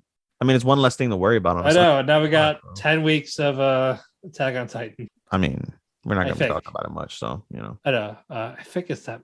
Yeah, they didn't say how many episodes. I imagine it's like 12 or 13, right? Just like everything else. We say that because the first half was 16. Season 3, part 2. 8 would be 24. There's no way they're going to do 8 episodes. Or they could do 15 also. And do 31. I've never heard of a 31. They could. What you call it? All season 3 was 22. Season 2 was 12. Yeah. And season 1 was 25. Yeah, I expect them to go all out and do as many as they can for this second half. Wouldn't shock me. Yeah, I can see them doing 13 to 15. I mean, hey, whatever. It could happen. If they have enough material. The manga's over. Yeah. Nothing's gonna stop them. But yeah, everything's great. Next week we'll be at the halfway point. Indeed. A lot of fun. Closing thoughts for you. Can't wait till next week to do our rankings for the halfway point. Oh yeah, that's right. Guess what? Demon Slayer is going to be number 1, guys. Sorry, spoiler alert.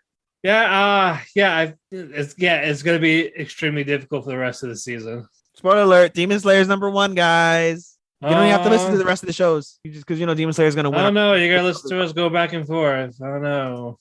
At this point, yeah. If you listen to the rest of the shows, you're basically going to hear us talk about 2 through 10 and our honorable mentions because we all know what number 1 is going to be. Yeah. Well, you know what? If they want to try to pull a good fight, we'll gladly let them try. Keyword try. But all right. I believe we have ate our cake, talked our cake. We're full of cake. Almost threw up our cake. Yeah, we overate on the Demon Slayer cake. Oh yeah, we fucking just went fucking ape shit. And now we're like upchucking that. Yep. You can find me on Twitter at DamienPhoenix12. You can follow our Twitter at Talk to Keki. We have a link tree that has our links to where you can find your favorite local podcasts like Apple Music, Spotify. No, we're not being pulled, despite Joe Rogan being a piece of shit. I mean, Sean may pull us one day. Yeah. We'll cross that bridge when we get there. But yeah, that, Audible, iHeartRadio, anywhere you can find it.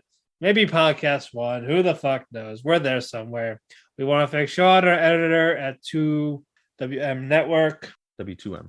W2M, yes, W2M Network. And then Cherry Shot Media for still posting this despite their commercials not being on there. We want to thank both of them. They're near and dear to us. Don't worry, guys. We'll have commercials soon enough. Well, when we get to it, and we'll have a Keki Shop. And we will have Keki Shop eventually. We're like the George R. R. Martin of anime. They're coming, guys. They're coming. We're the Veer of anime shows. Yes, but suddenly his penis flops out. What the fuck? What? That's all Game of Thrones is. The penis is out. Jesus, we're coming. We're coming. That's not the only thing coming. Yeah. Hey. Earplugs. Yep. You can find me at SHOSTOPPA24 on Twitter. You can follow me at SHOSTOPPA249 on both. What's it called? On God damn it! What the fuck? Okay, come on, you can do it. I believe in you. I know, right? On what's it called? On analyst.co. You can find me at there at SHOSTOPPA249. You can follow my anime Instagram at AI_anime24. IAnime24. You can follow me at my podcast Instagram at podcast.senpai. You can also follow us on Instagram on our Talk to Keki Twitter. Talk to Keki Instagram at TALKTHEKEKI. Talk to Keki. Again, as Matt said, there'll be a link tree on that Instagram rather for you to check all of our individual as well as our store, I guess, pages. Also on my personal stuff, you can find link trees on there where you can catch all of my individual ones. Shout out to MMA for Marks podcast with my boy Andy. Shout out to the Untitled Chapter podcast with my boy B Ronan. New episodes dropping for those fairly soon.